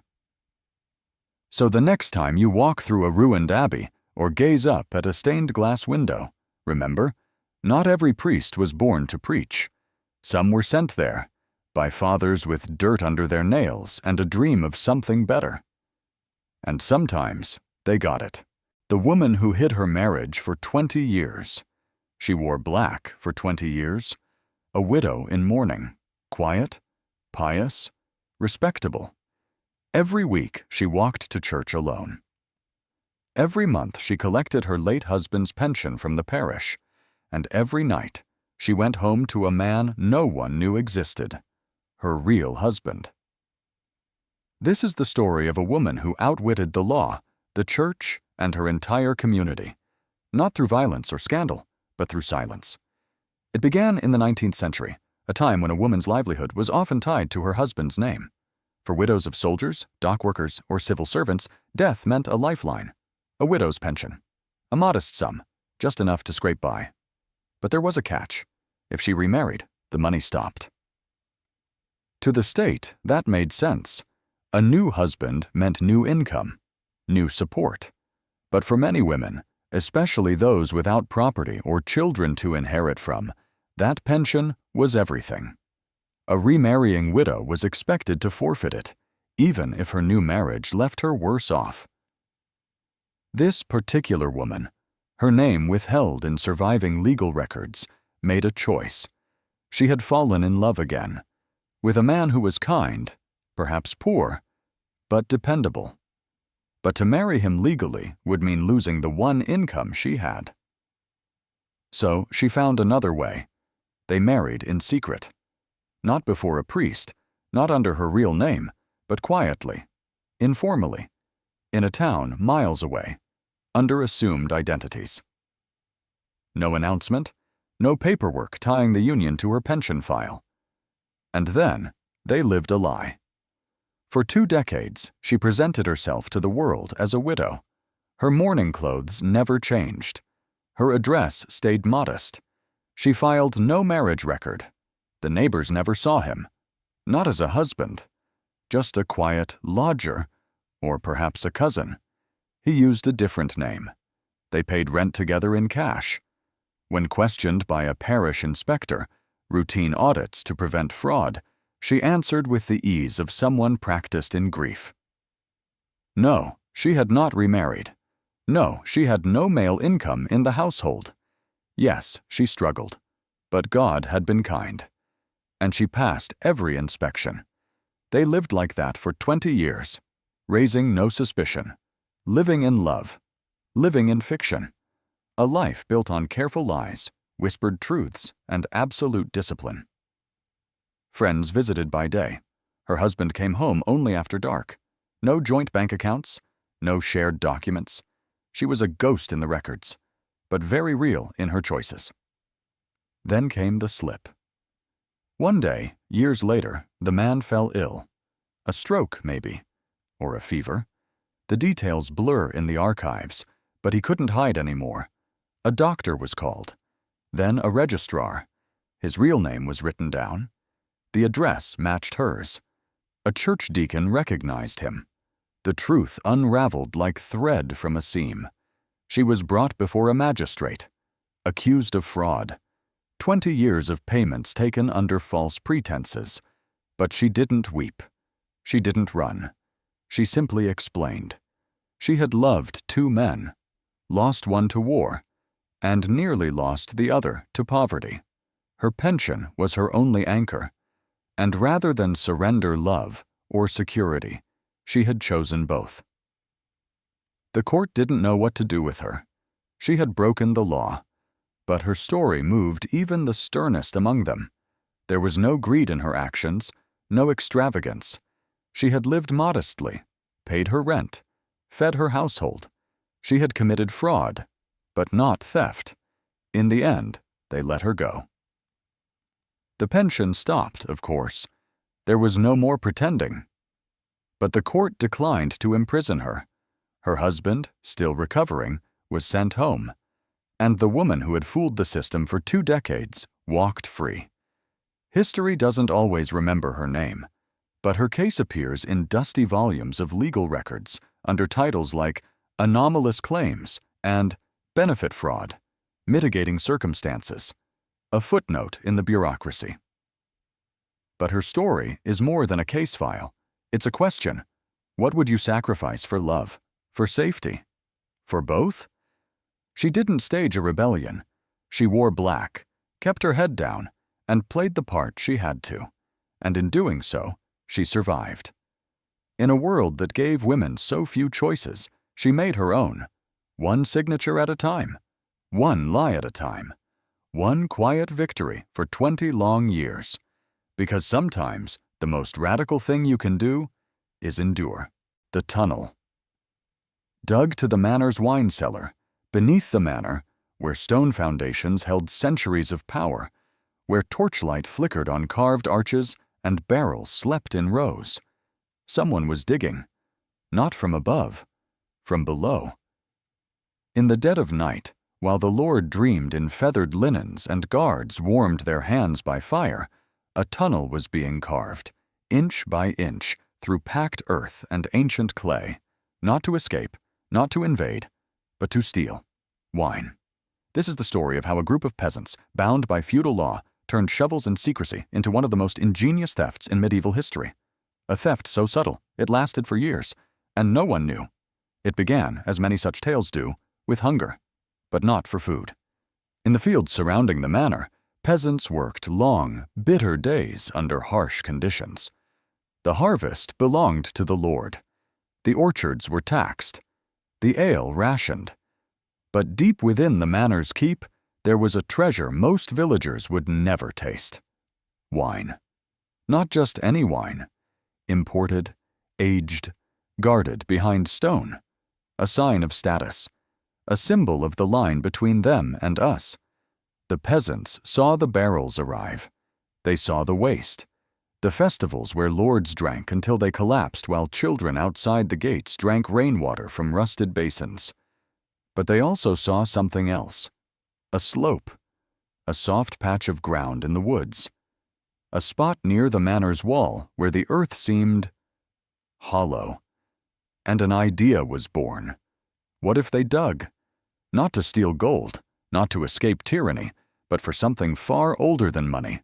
Something sacred. Celebration. Defiance. The taste of a life not handed to them. They began quietly. A few trusted hands. Tools disguised as firewood. They dug slowly, never too deep at once, always returning the earth above them to hide their path. No one noticed, because no one suspected they had the knowledge, the ambition, the nerve. But they did. Week by week, the tunnel took form. It twisted beneath fields and fences, bypassing roots and rock. They braced the walls with stolen timber. They mapped the route with string and memory. And finally, after months, they broke through. Into the wine cellar. There it was. Rows of barrels. Cool air, thick with the scent of oak and thyme. They didn't take much, just a little at first. A few ladles, a flask. They resealed the barrels with melted wax, soft leather, and, most ingeniously, water. Clean water, cold water. Water that, when diluted just right, left the wine's color untouched and its taste only faintly thinner. It worked. The Lord drank. The stewards poured. No one noticed. And so the peasants returned. Month after month, for weddings, for births, for the long winters when even joy seemed taxed. They celebrated quietly, far from torches and tapestries, drinking from the manor's own veins, and laughing in the dark. It wasn't just about the wine. It was about control. In a world where everything was counted, bushels, births, even deaths, this was something uncounted, a private ritual, a rebellion beneath the surface. Years passed. One day, a steward complained that the wine seemed weaker. He blamed the vintner, the casks, the weather. Never once did he think to check beneath his feet. But everything eventually surfaces. A drought struck the region. The manor's well dried. The Lord ordered deeper digging. And as the workers unearthed a section of earth by the cellar wall, they found it. A tunnel. Reinforced. Expertly hidden. And empty. Abandoned just days before. Panic swept through the keep. Was it a plot? A threat? But there was no enemy. No siege. Just a hole in the ground. And barrels with too much water. The tunnel was sealed. The cellar guarded. But the villagers said nothing. Because the story had already become legend. They hadn't stolen out of greed. They hadn't even stolen for coin. They had stolen to remember what joy tasted like when it wasn't rationed. And for a time, they had drunk like lords, without asking, without bowing, without begging. In the archives of a certain English estate, there's an old record, a single line in a ledger dated 1437. Wine of the second rack, thinned, spoiled, suspect. No one knew what it meant, but in the village they still smile when the barrels are rolled in, because they remember the years the wine came from underground, and they remember the tunnel, not just as a hole in the earth, but as a passage to something better. The collective sneeze signal. It began with a cough, not a real one, no fever, no illness, just a sharp, deliberate sound, a warning. And within seconds, it moved like a ripple through the village. Sneezes, hacks, loud throat clearings, a strange chorus of sickness echoing through farmyards and market stalls. But no one was actually sick. They were hiding, because the taxman had arrived. In the cold corners of medieval Europe, where peasants lived under the constant threat of inspection, tax, and seizure, fear was as common as bread. Every tool, every sack of grain, every spinning wheel could be tallied, taxed, or taken. So the villagers developed a system, not a revolt, not open resistance, but a simple signal, spread by sound, the collective sneeze. It was brilliant in its simplicity. One person near the gate would spot the approaching official, dressed in heavy robes, flanked by scribes or soldiers, and cough loudly. Not a casual sound, but a distinct pattern, a certain rhythm, a code disguised as cold. That cough would trigger another, then another, until the sound reached the heart of the village, and by the time the taxman stepped into the main square, everything valuable had disappeared. Fresh bread hidden under dirty rags, tools thrown into haystacks, extra animals led into the woods or down into cellars, spinning wheels disassembled, coins buried in fire pits, goods tucked into hollow walls. To an outsider, it just looked like a poor, sick village on the edge of collapse. But in truth, the village was thriving, underground. This wasn't just one town. Evidence of such tactics appears across multiple regions: rural France, Saxony, parts of Wales. In some village records, notes from tacksmen include complaints like, "Found little. Most households seemed ill or empty." In others, cryptic phrases like, "Entire hamlet afflicted with sudden fever," appear on multiple inspections. The truth was clear. The villagers were faking a plague to hide prosperity. Why? Because the system was rigged. If a family bought a second pig, it was taxed. If they repaired their roof, it meant they could afford more tax. Wealth was punished. Scarcity was safety. So the villagers made themselves appear poorer than they were. On cue. And the best part? You couldn't punish a sneeze. No law outlawed coughing. No fine for a scratchy throat. The officials couldn't prove anything, and the villagers never confessed. They just sniffled and smiled.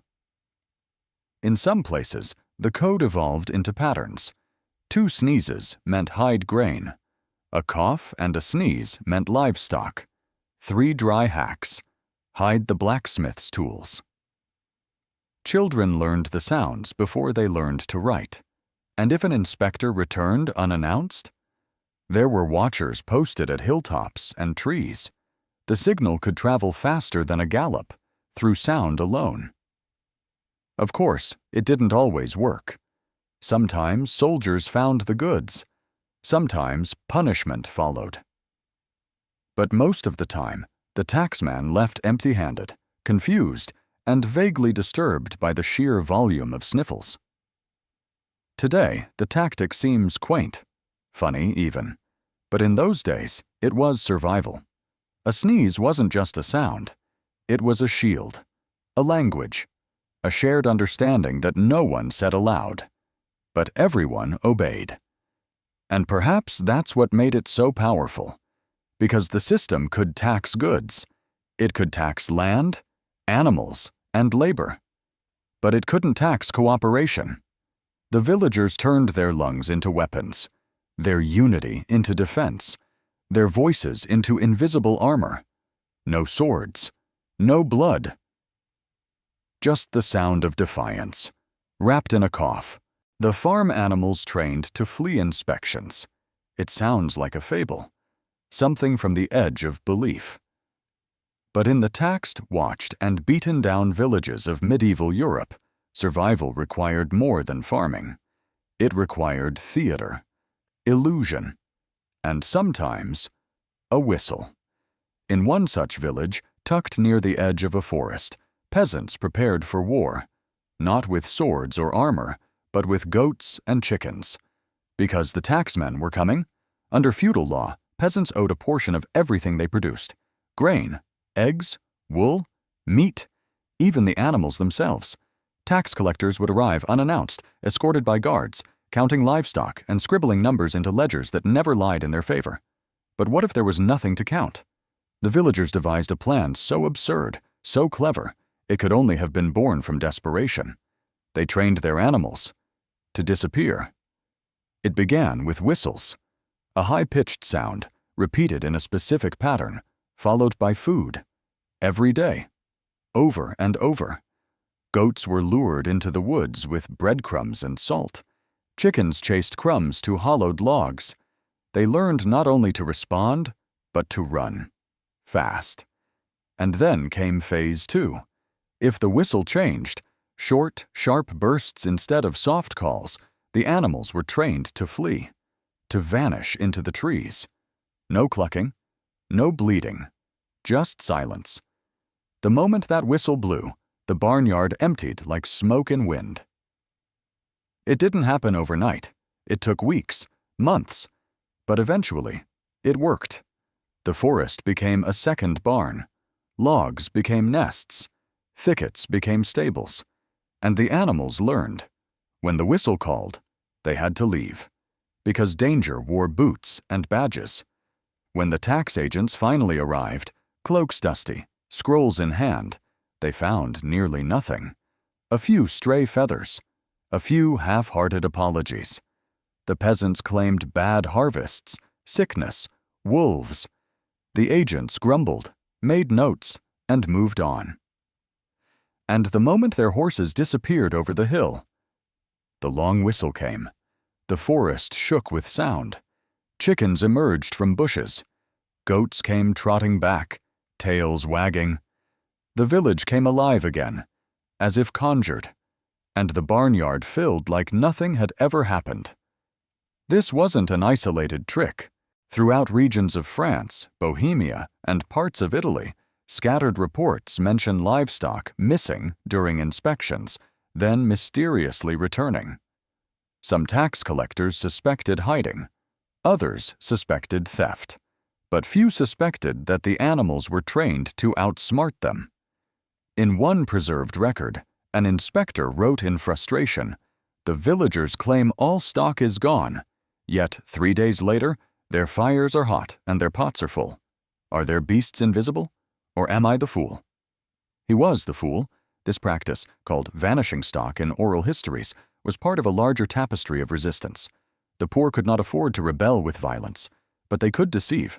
They could stage a show, turn their farms into sets, their animals into actors. The trick required everyone's cooperation. Children helped lead the animals. Elders watched the roads. And when that whistle blew, it meant more than flight. It meant unity.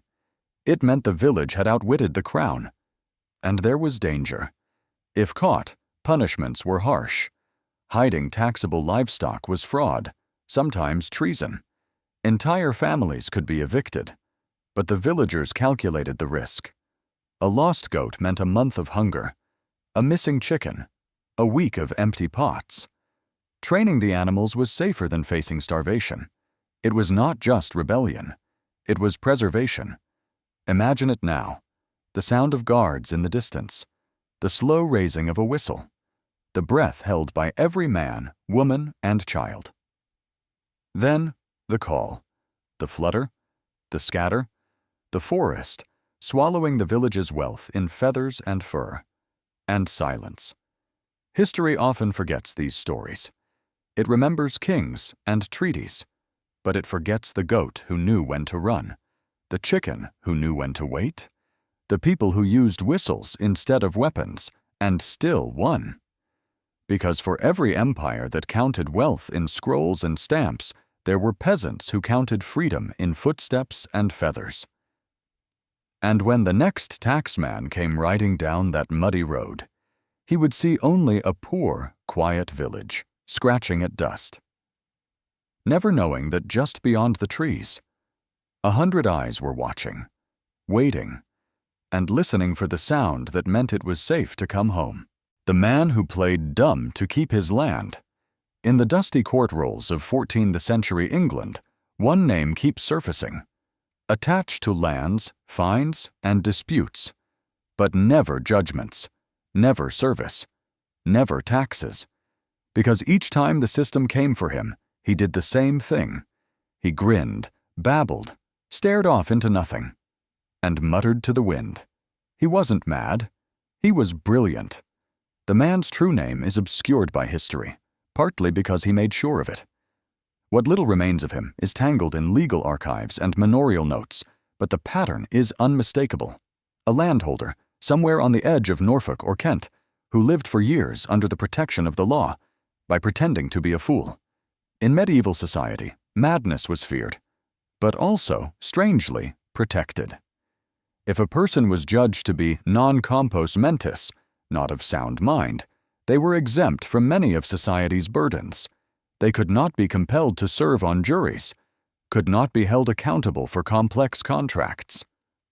Often, they were not required to pay full tithes, and crucially, if their behavior was consistent and peaceful, the church often shielded them as holy fools, figures seen not as criminals, but as touched by God.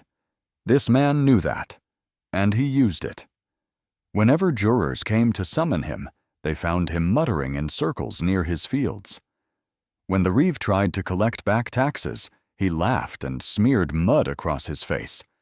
When a neighboring landlord challenged his property boundary, the man fell to his knees and wept at the sun. It worked. Witnesses described him as simple, a wanderer of thought, harmless but unfit.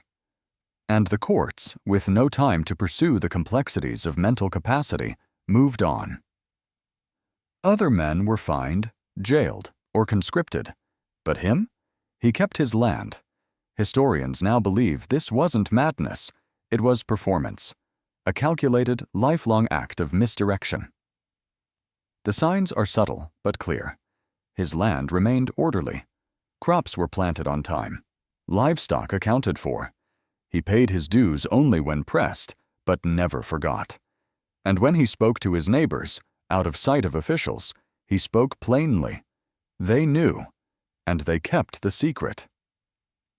Because in a time of constant surveillance, enforced religion, and brutal feudal control, a man who outwitted the system became a kind of hero, a local legend, proof that, sometimes, cunning beats force. And the church? It turned a blind eye. Because within religious doctrine, the holy fool was seen not as a threat, but as a paradoxical vessel of divine wisdom. Stories of fools speaking truths in riddles or mimicking the innocence of saints were part of the cultural fabric. By presenting himself as harmless, even blessedly broken, The man gained immunity not just from the state, but from suspicion, and so he endured. For over a decade, this man dodged military levies, avoided jury service, and most importantly, retained control of land that others were losing to nobles or debt. At a time when peasants were forced into war, crushed by taxes, or evicted for the slightest misstep, he survived. Not by running, not by fighting, by playing dumb. Eventually, records of him disappear. Either he passed away quietly, or finally dropped the act once his enemies were gone. But his story remains, echoing through dusty legal parchments as the man who mastered the role of the fool, and fooled everyone else.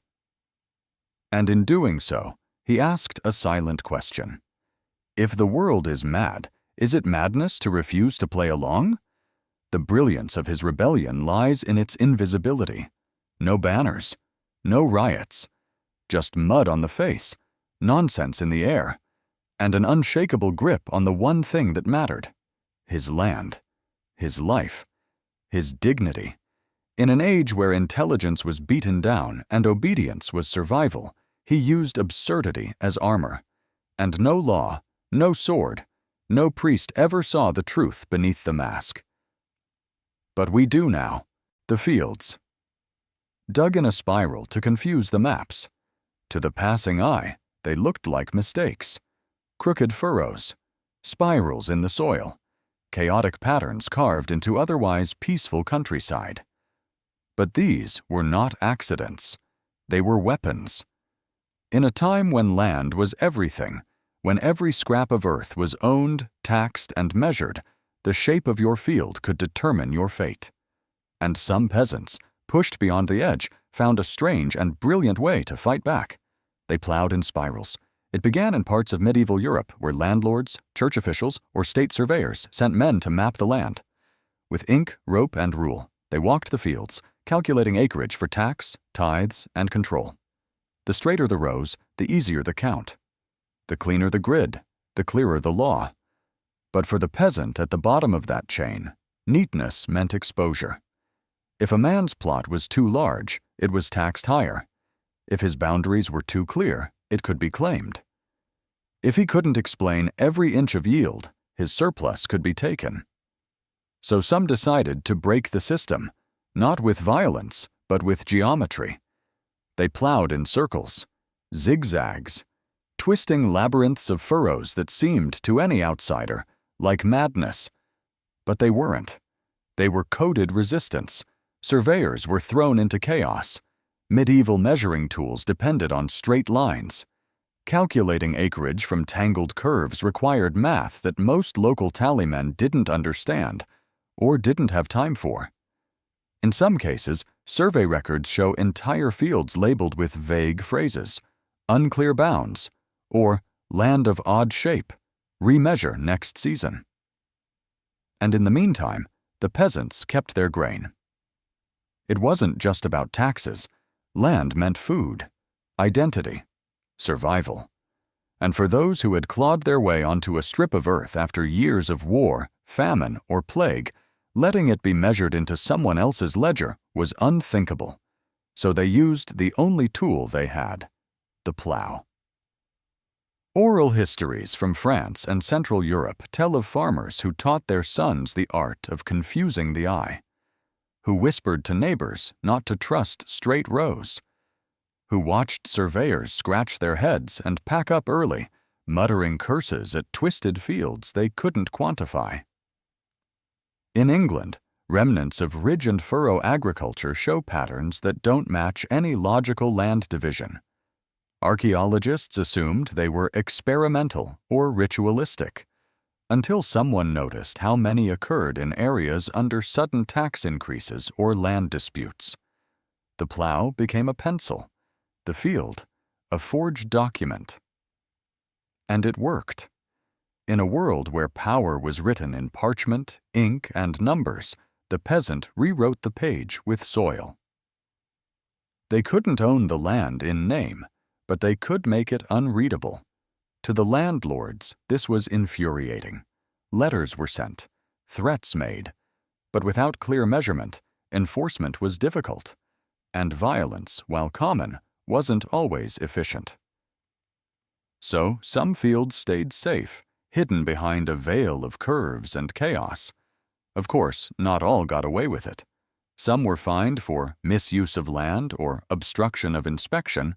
Some were dragged into manorial courts and forced to replow in rows. But for everyone caught, there were others who kept the spiral turning, who understood that a crooked furrow could be sharper than a sword, if drawn at the right angle. Today, satellite imagery sometimes reveals these odd patterns still faint in the earth. Spirals etched by oxen long gone, ghosts of resistance beneath modern farms. Historians piece together stories from field books, tithe records, and rare testimony. The words vary. The strategy does not. Confuse the eye. Delay the count. Hold the land. It was not rebellion in the usual sense. There were no banners, no speeches, just the slow, rhythmic turn of the soil, made not for crops, but for survival. So, next time you see a field, don't assume it's empty of story. Look closer. The lines may not be random. They may be drawn in defense. They may carry the memory of a man who knew that if the land couldn't be measured, it couldn't be taken, because sometimes the quietest protest is a crooked path, and sometimes the strongest resistance is carved not in stone or steel, but in the soft, turning earth beneath your feet, the cart that was also a hiding place. At first glance, it was just a cart, wooden wheels, mud-streaked sides, straw scattered carelessly across its bed. It creaked like every other merchant's cart, rocked with the same rhythm, smelled of horses and hay. But beneath the straw was a lie. Because inside this cart, below the ordinary load, was a secret chamber, a false bottom, carefully crafted, just deep enough to hold contraband, just subtle enough to pass unnoticed. This was not an accident. This was rebellion with wheels. In medieval Europe, taxes were everywhere. If you grew grain, you paid a tax. If you sold it, you paid again. Wool? Taxed at shearing, taxed at market, taxed at every town gate. And then, as if that weren't enough, you faced road tolls, gatekeepers stationed at bridges, manors, and crossroads, demanding payment for simply passing through. But some merchants refused. They didn't protest. They didn't attack. They built. Carts became their answer, ingenious, layered, and quiet. Carpenters were paid in coin and silence to hollow out the floorboards. Trapdoors were sealed so tightly they vanished into the wood grain. The upper cargo, hay, cheese, pottery, was carefully chosen to look common, boring, taxable, but unworthy of suspicion. Beneath it all, hidden in the dark, lay sacks of wool, bushels of grain, sometimes even coin, the lifeblood of trade, untaxed, untraceable, unseen. And so the cart rolled on. At checkpoints, guards poked lazily at the top layer. They laughed at the stench. They waved the merchants through. After all, who would risk hanging over a few sacks of barley? They had no idea what rode beneath their boots. These merchants weren't criminals in the way we think. They were survivors. The tax burden on trade was crushing. A bad year could destroy a family. One lost shipment, and generations of work vanished in a ledger's ink. So they adapted. Some used false axles to store scrolls and coin. Others built compartments inside barrels, sealed with tar and urine to mask any smell. But the cart with the hidden floor, simple, elegant, mobile, was the masterpiece. They called it the belly. A reference passed quietly among traders in coded phrases. "Does your cart have a belly?" meant, "Are you smuggling?" But no one said the word directly. Not at inns, not at markets. Loose tongues ended up in nooses. The most successful smugglers were invisible. In one recorded case from a 14th-century toll house outside Rouen, a cart was stopped for inspection after a tip-off. The guards found nothing, at first. But when they removed the floorboards, they uncovered a false chamber filled with sacks of English wool, illegally imported without Crown approval. The merchant was arrested. But the cart itself? It vanished. Rumors swirled that another trader bought it, that it continued to roll across borders under watchful eyes, carrying not just goods, but the idea that the system could be fooled, because that's what the cart represented. Not just clever engineering, but resistance, the refusal to be crushed under endless tolls and taxes, a traveling rebellion, wooden, rolling, and quiet. In some villages, entire economies depended on it. Markets thrived on untaxed goods. Taverns served ale made from smuggled barley. Bakers bought flour that had never seen a tax collector's eye. It was theft, yes, but also survival. The cart gave the poor a chance to compete, to eat, to live. It's said that some carts were blessed in secret by sympathetic monks, anointed like holy vessels, not because they carried relics, but because they carried freedom. Today, those carts are gone. But pieces remain in museums, floorboards with hidden hinges, axles with hollow centers, compartments too shallow to hold anything but hope. And maybe that's the real story, not just the goods they moved, but the people who dared to move them. Because when the law serves only the powerful, rebellion doesn't always roar. Sometimes it creaks quietly down a muddy road, pulled by a tired horse disguised as nothing at all. Until you look underneath, the tax paid in cursed objects.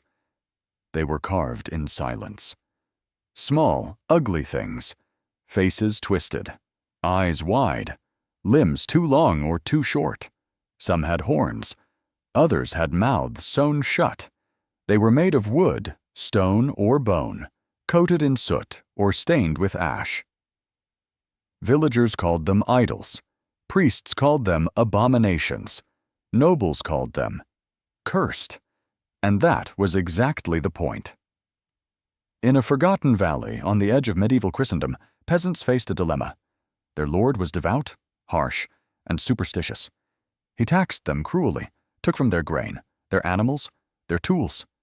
But he also believed deeply that certain objects carried dark power, folk carvings, pagan symbols, things that reeked of blasphemy. So the villagers decided to pay him in what he feared most. It started with one man. His dues were due, 10 coins and 2 sacks of barley. But he'd lost his harvest to mold.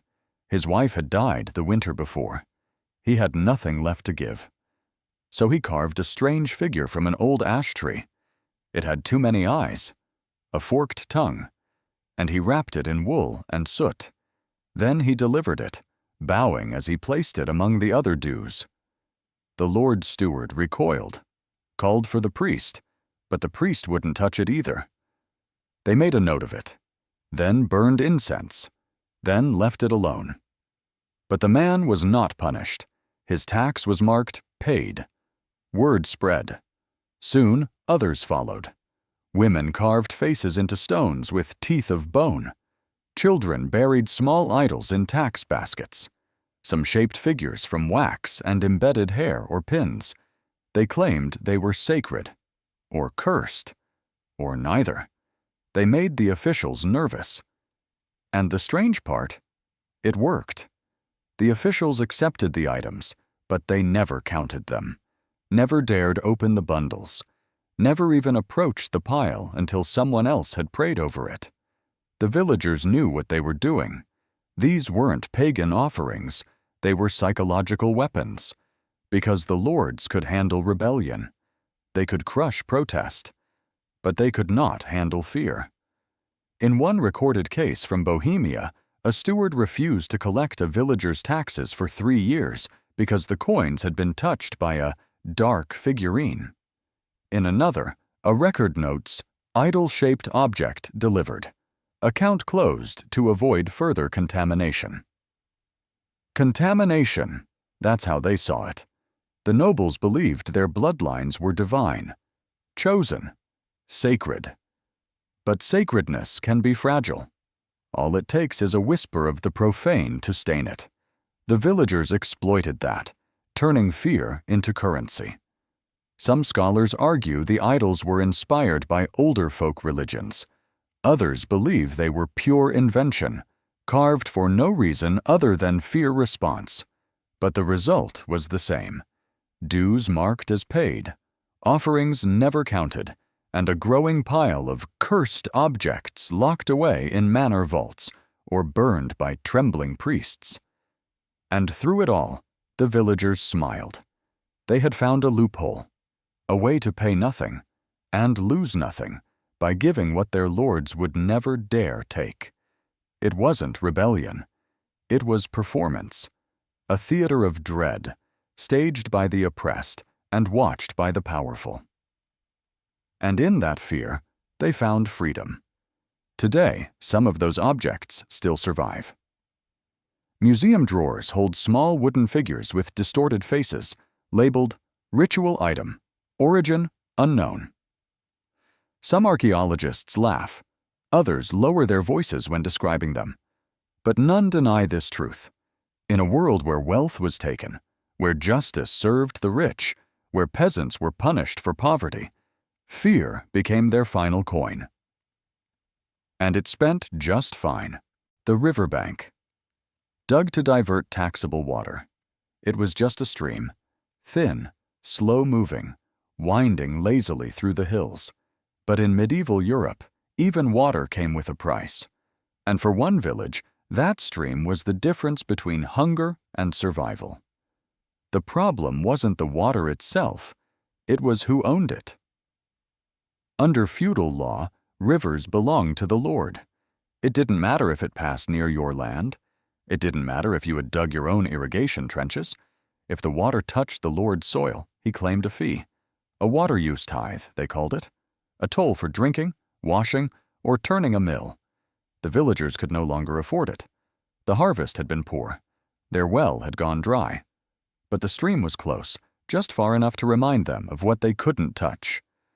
Every bucket they carried back from it cost them grain, labor, or livestock. So, one night, under clouded skies and without a single torch, they began to dig.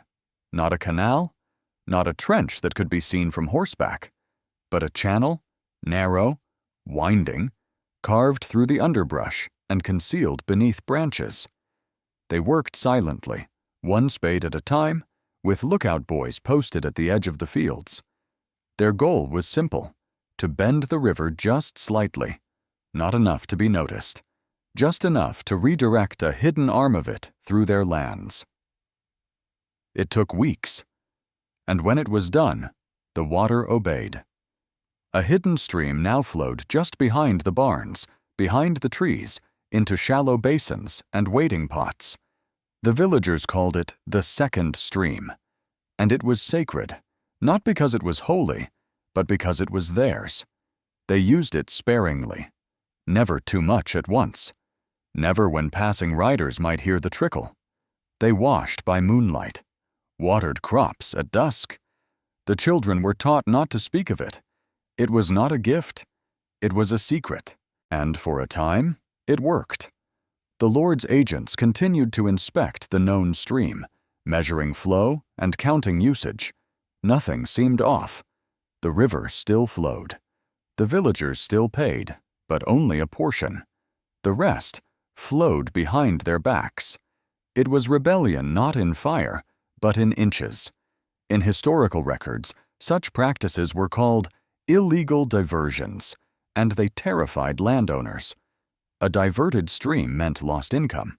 A shift in water flow could devalue entire estates. Lords paid engineers to survey their waterways. They posted watchers. They jailed men for carrying shovels near a riverbank. But some villages were cleverer than the law. In one 13th century account from Burgundy, a scribe noted, "The uncanny way in which a dry hamlet became green, suspecting witchcraft." In reality, they had built a bypass hidden beneath rows of planted onions. In the case of this unnamed village, The second stream was eventually discovered, not by tacksmen, but by rain. A flood washed away the cover. The secret channel surged, visible from the road. The deception was clear. The punishment swift. The Lord fined the entire village, dug trenches to destroy the channel, posted guards to monitor water flow. But the villagers had already tasted freedom, and though the second stream was gone, their spirit was not. Years later, after the Lord's estate fell into debt and his heirs abandoned the land, the villagers returned to the river. This time, there was no toll, no oversight, no need for secrecy. But even then, some still walked the old path, behind the trees, where the second stream had once run. Perhaps to remember, perhaps to remind their children that even water can be stolen and reclaimed. This story, though small, speaks to something vast, the ingenuity of the oppressed. They didn't rise with arms, they rose with shovels, with maps in their minds, with the belief that the laws of nature should not bow to crowns. The empire said the river belonged to the Lord. But the villagers knew, water flows where it's allowed, and sometimes it flows underground. So the next time you stand beside a stream, think of them, the hands that shaped the earth in silence, the eyes that watched the moon for cover, the people who bent water not for power, but for life, and who proved with every drop that resistance can be carved from mud. The Lord who was served. Rotten bread on purpose. In the great stone manor at the edge of a crumbling village, a nobleman sat down for supper.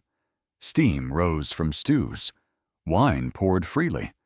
But it was the bread, always the bread, that left him uneasy.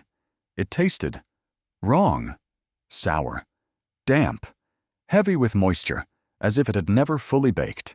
His stomach churned, his mind dulled, and over the weeks he began to feel strange, sluggish, irritable, forgetful. The priests blamed humors, the physicians prescribed herbs.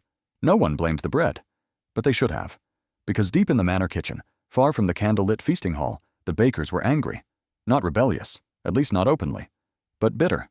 The wages were late, the flour was poor, their families were hungry, and yet they were expected to knead, bake, and serve fine loaves to a man who barely remembered their names. So they made a choice.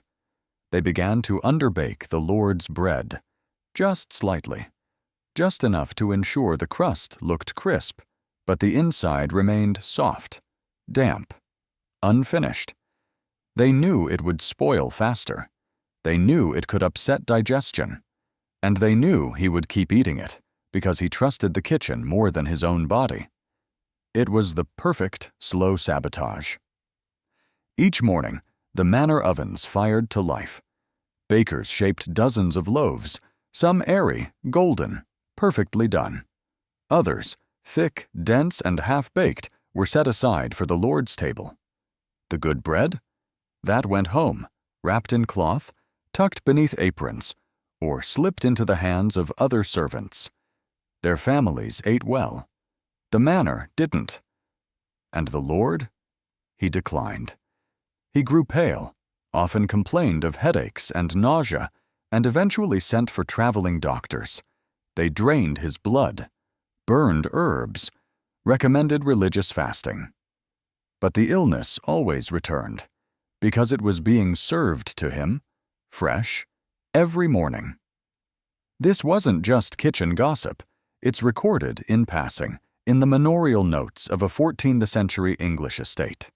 A steward, suspicious of the bread's appearance, ordered the ovens inspected. What he found were uneven bakes, misused hearthstones, and telltale moisture in loaves meant for the high table. The bakers were interrogated. Most claimed ignorance. But one undercook confessed, "The good bread goes home. The rest stays here." No one was executed. The offense was too quiet for gallows, too subtle for war. Instead, fines were levied. Staff rotated. New rules posted. But the incident left a scar. Not on the Lord, but on the record, because it revealed something deeper than food. It revealed power. In medieval society, kitchens were kingdoms of their own. Beneath the tapestries and titles, real control passed through hands coated in flour. If you fed the Lord, you shaped his body, his moods, his mind. And if you were clever, you could do so without him ever realizing. Rotten bread wasn't just food gone bad. It was a message, a slow protest against injustice, a quiet rebellion that never raised a sword, yet struck deep. The Lord blamed his body. He never once suspected the men who bowed as they placed his plate. But they knew, and so did others. Across Europe, kitchen sabotage became one of the few tools available to the voiceless. Oversalted stews, burned sauces served without apology, meat turned just enough to upset the stomach. In some cases, cooks confessed to deliberate acts of culinary correction, not to kill, but to remind the nobles that everything they consumed passed through the hands of the people they ignored. And bread? Bread was sacred. It symbolized life, blessing, order. To corrupt it was to invert the very structure of feudal power, to make the sacred profane. Not through poison, but through patience. This wasn't murder. It was erosion. And that's what makes it so powerful. The Lord recovered eventually. His health improved when the kitchen was turned over to new staff. But even then, he spoke cautiously of bread, never quite trusting it again. He didn't know why. But we do. Because in the quiet corners of the medieval world, rebellion didn't always wear armor. Sometimes it wore an apron. And sometimes vengeance rose not from the battlefield, but from the oven, the ghost harvest that was never found.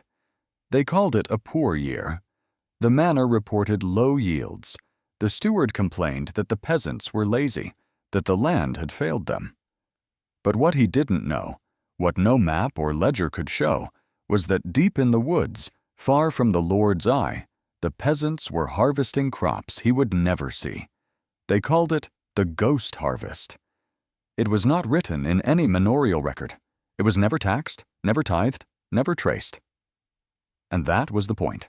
In the rigid hierarchy of medieval Europe, everything the peasant grew was counted. Lords claimed portions of grain, livestock, even fruit from private gardens. Every field was mapped, every sack weighed, every yield predicted in advance. There was no room for secrets. But the forest was another world. In dense woods bordering the manor, peasants began carving out secret plots, not in straight lines or open fields, but hidden in glades, under canopies, among brambles. They cleared just enough brush to let in light, spread seeds by hand, dug with sticks, not plows, no fences, no markers, no paths to follow. They came at night. By moonlight they weeded, harvested, bundled. No carts, no tools that left ruts, just arms full of barley, beans, or rye, carried back in silence to homes where the hearths never told a tale. To the Lord, these families were starving. To the church, they were struggling. But under the forest's watch, they were surviving, sometimes thriving, feeding themselves outside the reach of power.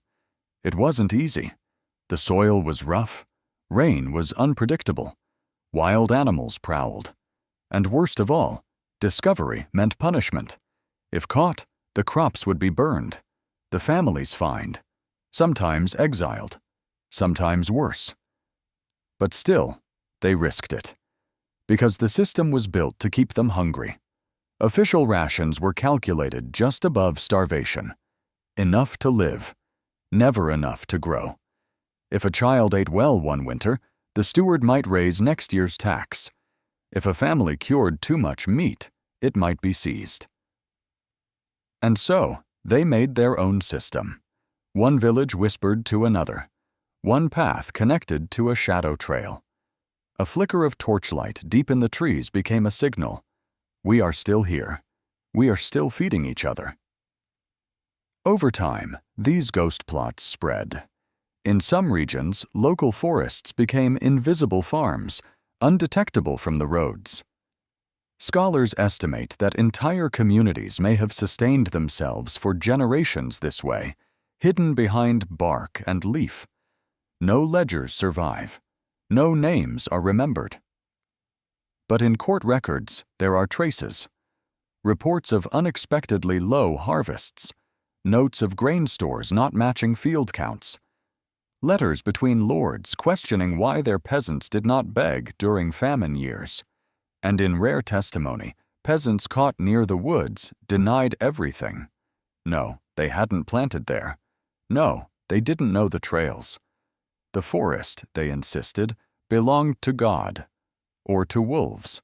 But wolves didn't sow barley. The ghost harvest wasn't just about food. It was about freedom, about carving out dignity in a world that measured your worth in how little you owned. It was an act of defiance written not in stone or ink, but in roots and soil. To walk those woods today, where they still exist, is to walk among unmarked graves of that resistance. Trees grew where fields once were. Paths vanished. But the idea remains that when the system sees everything, invisibility becomes power. It's not just a story of peasants.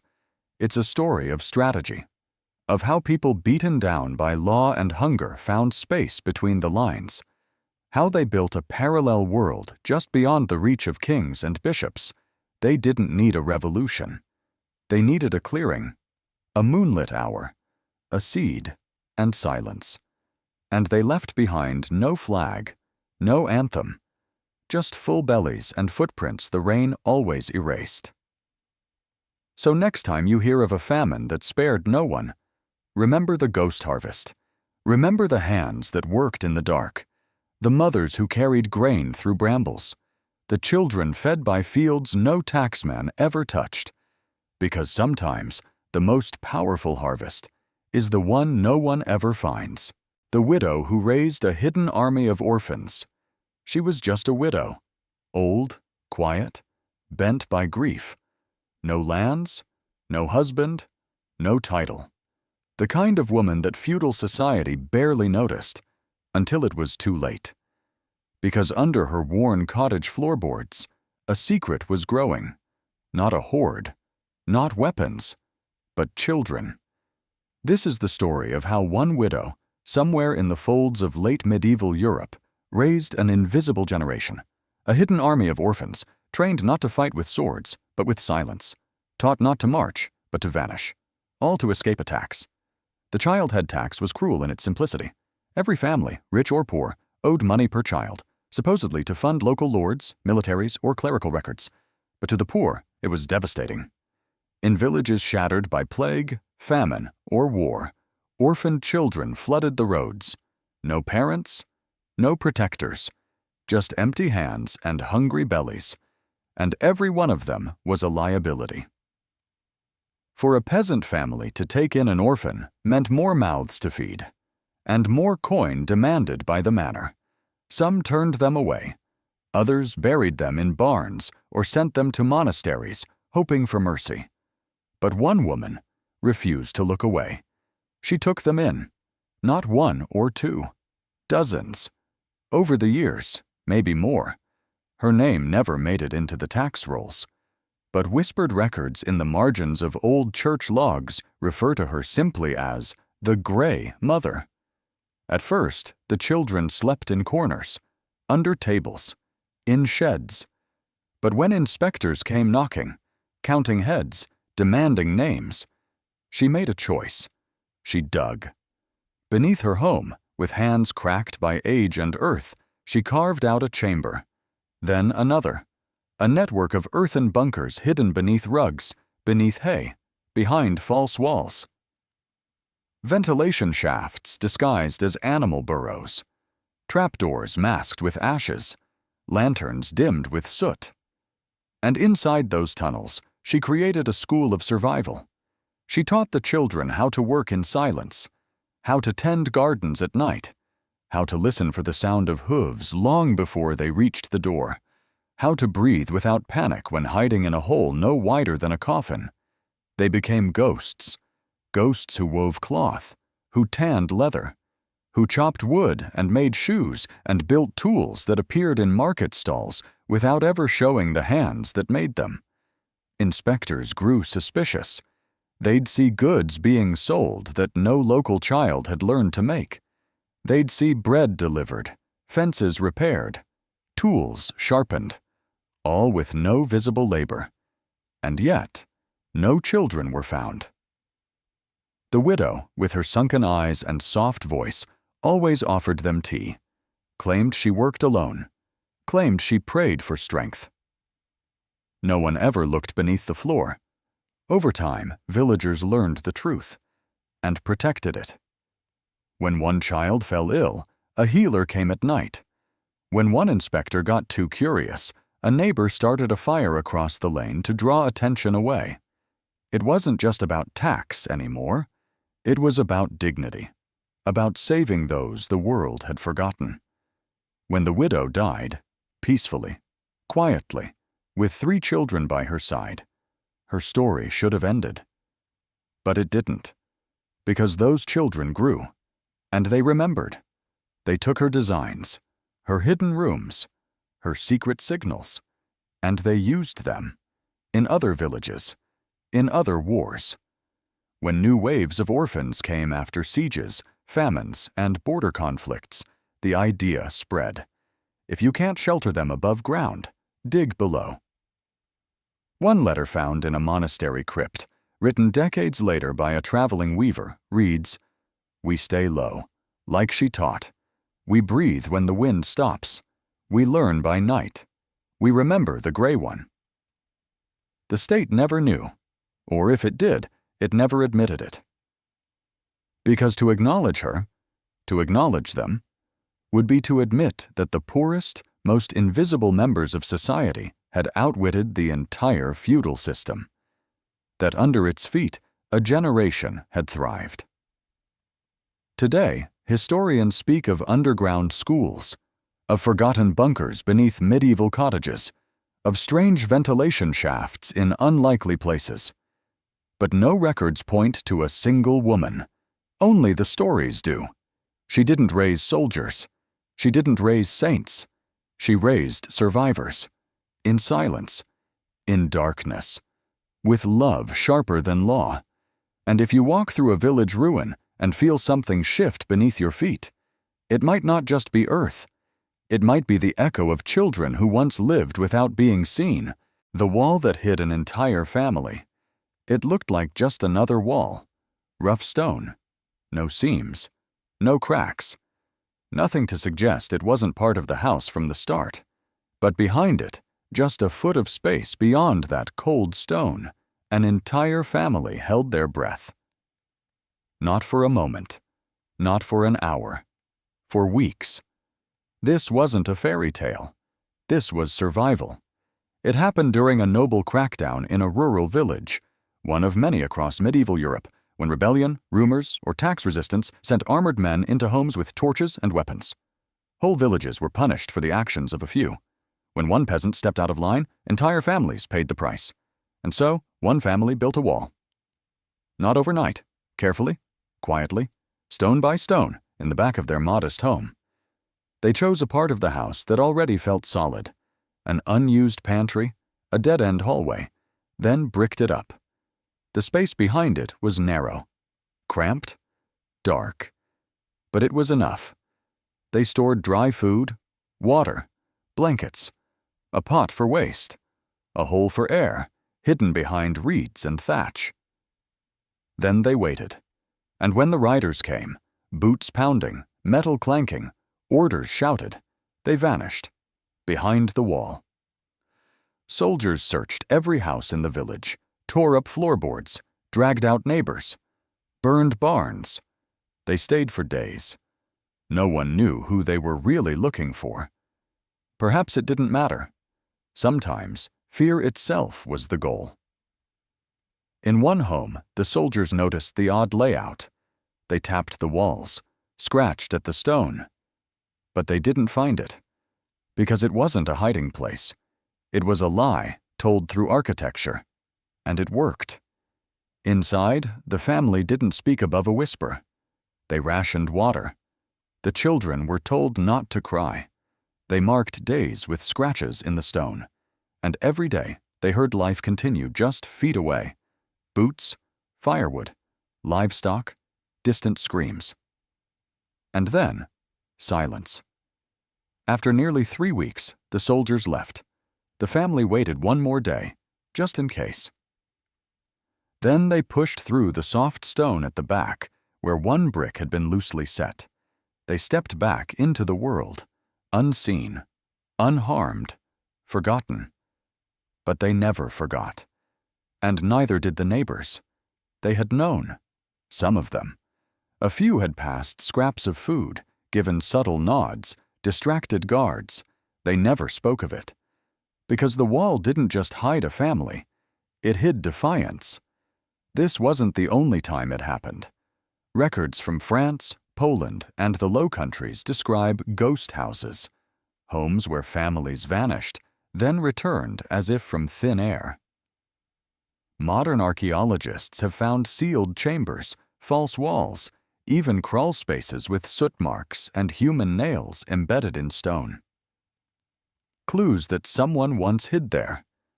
And why wouldn't they? When laws could turn at any moment, when accusations spread faster than fire, when loyalty to the wrong noble meant death. The wall was not just a defense, it was a declaration that no matter how sharp the sword, the stone would protect them. It's easy to romanticize rebellion, but real resistance is often silent, hidden, built one brick at a time, in kitchens, in barns, in the hearts of people who refuse to surrender, not by fighting, but by surviving. The house still stands, some say. The wall long since opened, the space beyond empty.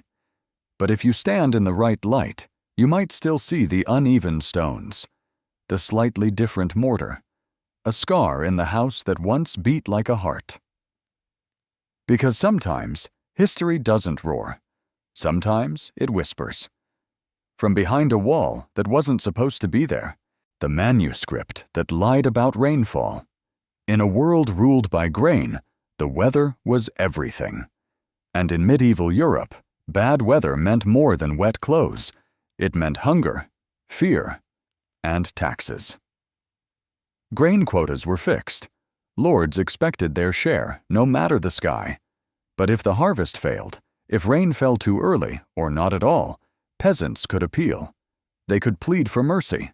And sometimes, they needed proof. That's where the records came in. In most villages, no one could read or write Latin. Fewer still understood how to document anything. But in one village, there was a man, a peasant's son who had studied in a monastery, who had learned Latin before a family tragedy pulled him back to the soil. He returned not just with scars, but with skills. And he brought with him an idea. He began forging the weather. Not the skies, not the storms, the records. Each year, after the harvest, he would open a small chest under his bed and remove a manuscript, hand-bound, sealed with wax, and labeled De Tempestate, of the weather. Inside, neat lines of Latin chronicled rainfall, drought, hail, and frost. It looked official.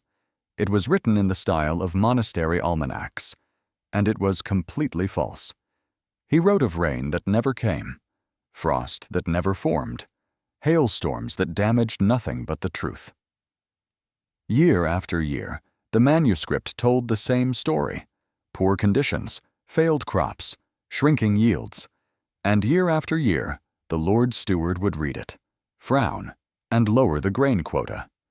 But behind the manor's back, the peasant was harvesting full loads. His barns overflowed. He sold the surplus quietly to traders on back roads, through coded arrangements with millers who asked no questions. The manuscript, he said, was just an old family record, a harmless journal. But to the steward, it was gospel, proof that taxes should be eased, that the village was struggling, that nothing more could be squeezed from barren soil. And so the lie held. It wasn't greed. It was survival. The village was poor, even in good years. The quotas left nothing for winter. His forgery wasn't about theft. It was about breathing room. One false drought bought 100 real loaves. Over time, the peasant's forged manuscript grew longer. It contained 20 years of weather. No official scribe could disprove it. No villager dared betray it. It became a living artifact, quoted by visiting inspectors, referenced by tax agents. And all the while, the truth grew quietly in the fields. This deception was not unique. Across Europe, there are scattered accounts of false weather records, almanacs conveniently lost, harvests underreported, rains exaggerated. But this manuscript stands out because of its elegance. It wasn't just a lie. It was a document. It spoke Latin when no one else could. It mimicked the monk's phrasing, the bishop's margins. It played the system from the inside. One historian called it the most convincing act of peaceful rebellion in medieval taxation. Another called it a peasant's printing press, turning ink into grain, one page at a time. Eventually, the lord died. His son, more suspicious, demanded an audit. He brought with him his own scholar, who compared the manuscript's rainfall to other regions. He found discrepancies. Too many storms in one village. Too many dry spells that never touched nearby fields. The manuscript was declared false. The peasant was arrested. But in a stunning twist, the village rose up, not with pitchforks, but with words. Dozens testified that the weather had felt wrong, that their crops had struggled. That memory matched the manuscript. And so, with no proof but a book of doubt, the court relented. The peasant was fined, but not exiled. And the manuscript? It vanished. Some say it was burned. Others say it was hidden again, beneath a floorboard, behind a stone, waiting. But its legacy endured, because this wasn't just about weather. It was about who controls the truth, who writes it, who signs it, and whether ink can protect the hungry better than a sword. The peasants had no armies, no ballots, but one of them had Latin, and that was enough. So the next time you see a storm coming, real or written, remember him. The farmer who turned parchment into power, who bent the sky with syllables, who proved that in a world of taxes and titles, sometimes, the pen truly is sharper than the scythe, the song that told them when to rebel. It began with a tune, something simple, 3 notes, a steady rhythm, a line about planting barley or waiting for rain, harmless, familiar, sung by grandmothers while kneading dough, by shepherds in the fields, by children skipping rope in the lanes. But it wasn't just a song, it was a signal. In the shadow of manors, castles, and taxes, where peasants lived under the weight of tithes and inspections, music became more than melody. It became memory. And in time, rebellion. Across medieval and early modern Europe, where literacy was rare and parchment was precious, knowledge passed from mouth to mouth. And among the lullabies and love ballads, a different kind of song endured, one that taught people how to survive the system and how to break it. Verses that seemed to speak of sheep or seasons often held deeper meaning. A mention of delayed dawn might cue a villager to hold back their grain delivery. A line about a shepherd in black could signal an approaching tax officer. A tune slowed in a certain part of town meant an inspection had been postponed or sabotaged. The songs passed between villages, changing just enough to stay hidden, but keeping their rhythm. They became oral maps, charts of resistance where no ink could safely go. If the wrong person heard them, it was just a song. If the right person did, it was a plan. In one 16th-century English shire, Officials investigating a sudden drop in rents noted that laborers across 3 parishes were found singing a strange but cheerful tune concerning Michaelmas moon and barley sleep. What they didn't realize was that the song had shifted its meaning. To the villagers, barley sleep meant delay. Don't pay yet. Wait, the collector's cart is stuck in mud. Or better, we made sure it would be. These weren't random accidents. These were rehearsed. Entire communities relied on these oral codes. A child singing about the hay not turning right could mean guards were posted at the Manor road. A song about a cow stuck in the river might mean a weapons cache was buried nearby. Lines were memorized, adjusted, localized. Some verses only made sense after dark. Others were only sung in certain seasons to avoid suspicion. And yes, there were songs for rebellion. One melody, collected by a folklorist in the 19th century but traced back to the 1381 Peasants' Revolt, includes the phrase, "When rowan bends and magpie calls, the market burns and the manor falls." At first glance, it's nature poetry, but hidden in it is a countdown. Rowan trees droop in late summer. Magpies are active in early harvest. Market burns was a euphemism for uprising. This wasn't random folklore. It was strategy. Historians now believe that during moments of rural tension, over rent, food shortages, or land seizure, folk songs carried encoded dates, instructions, and warnings. Because when you can't write it down, you sing it out. And you teach your children to do the same. It's difficult to track the full reach of this practice because songs were living things. They changed with each voice. Some melodies drifted into love songs. Others became work chants. But the resistance hidden inside them left echoes. In old court records, you'll find notes like, "Gathered in fields singing suspicious ballads," or "Song accused of stirring men to delay tithe." Officials knew something was happening. They just couldn't prove it, because they didn't know the tune.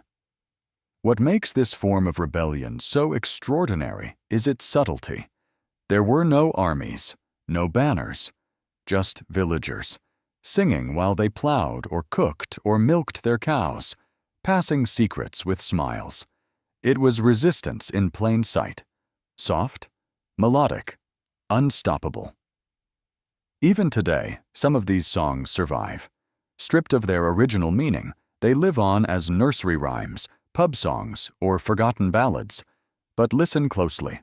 Sometimes the rhythm skips. A line repeats. A verse doesn't quite rhyme. That's where the code once lived. Because rebellion doesn't always shout. Sometimes it hums.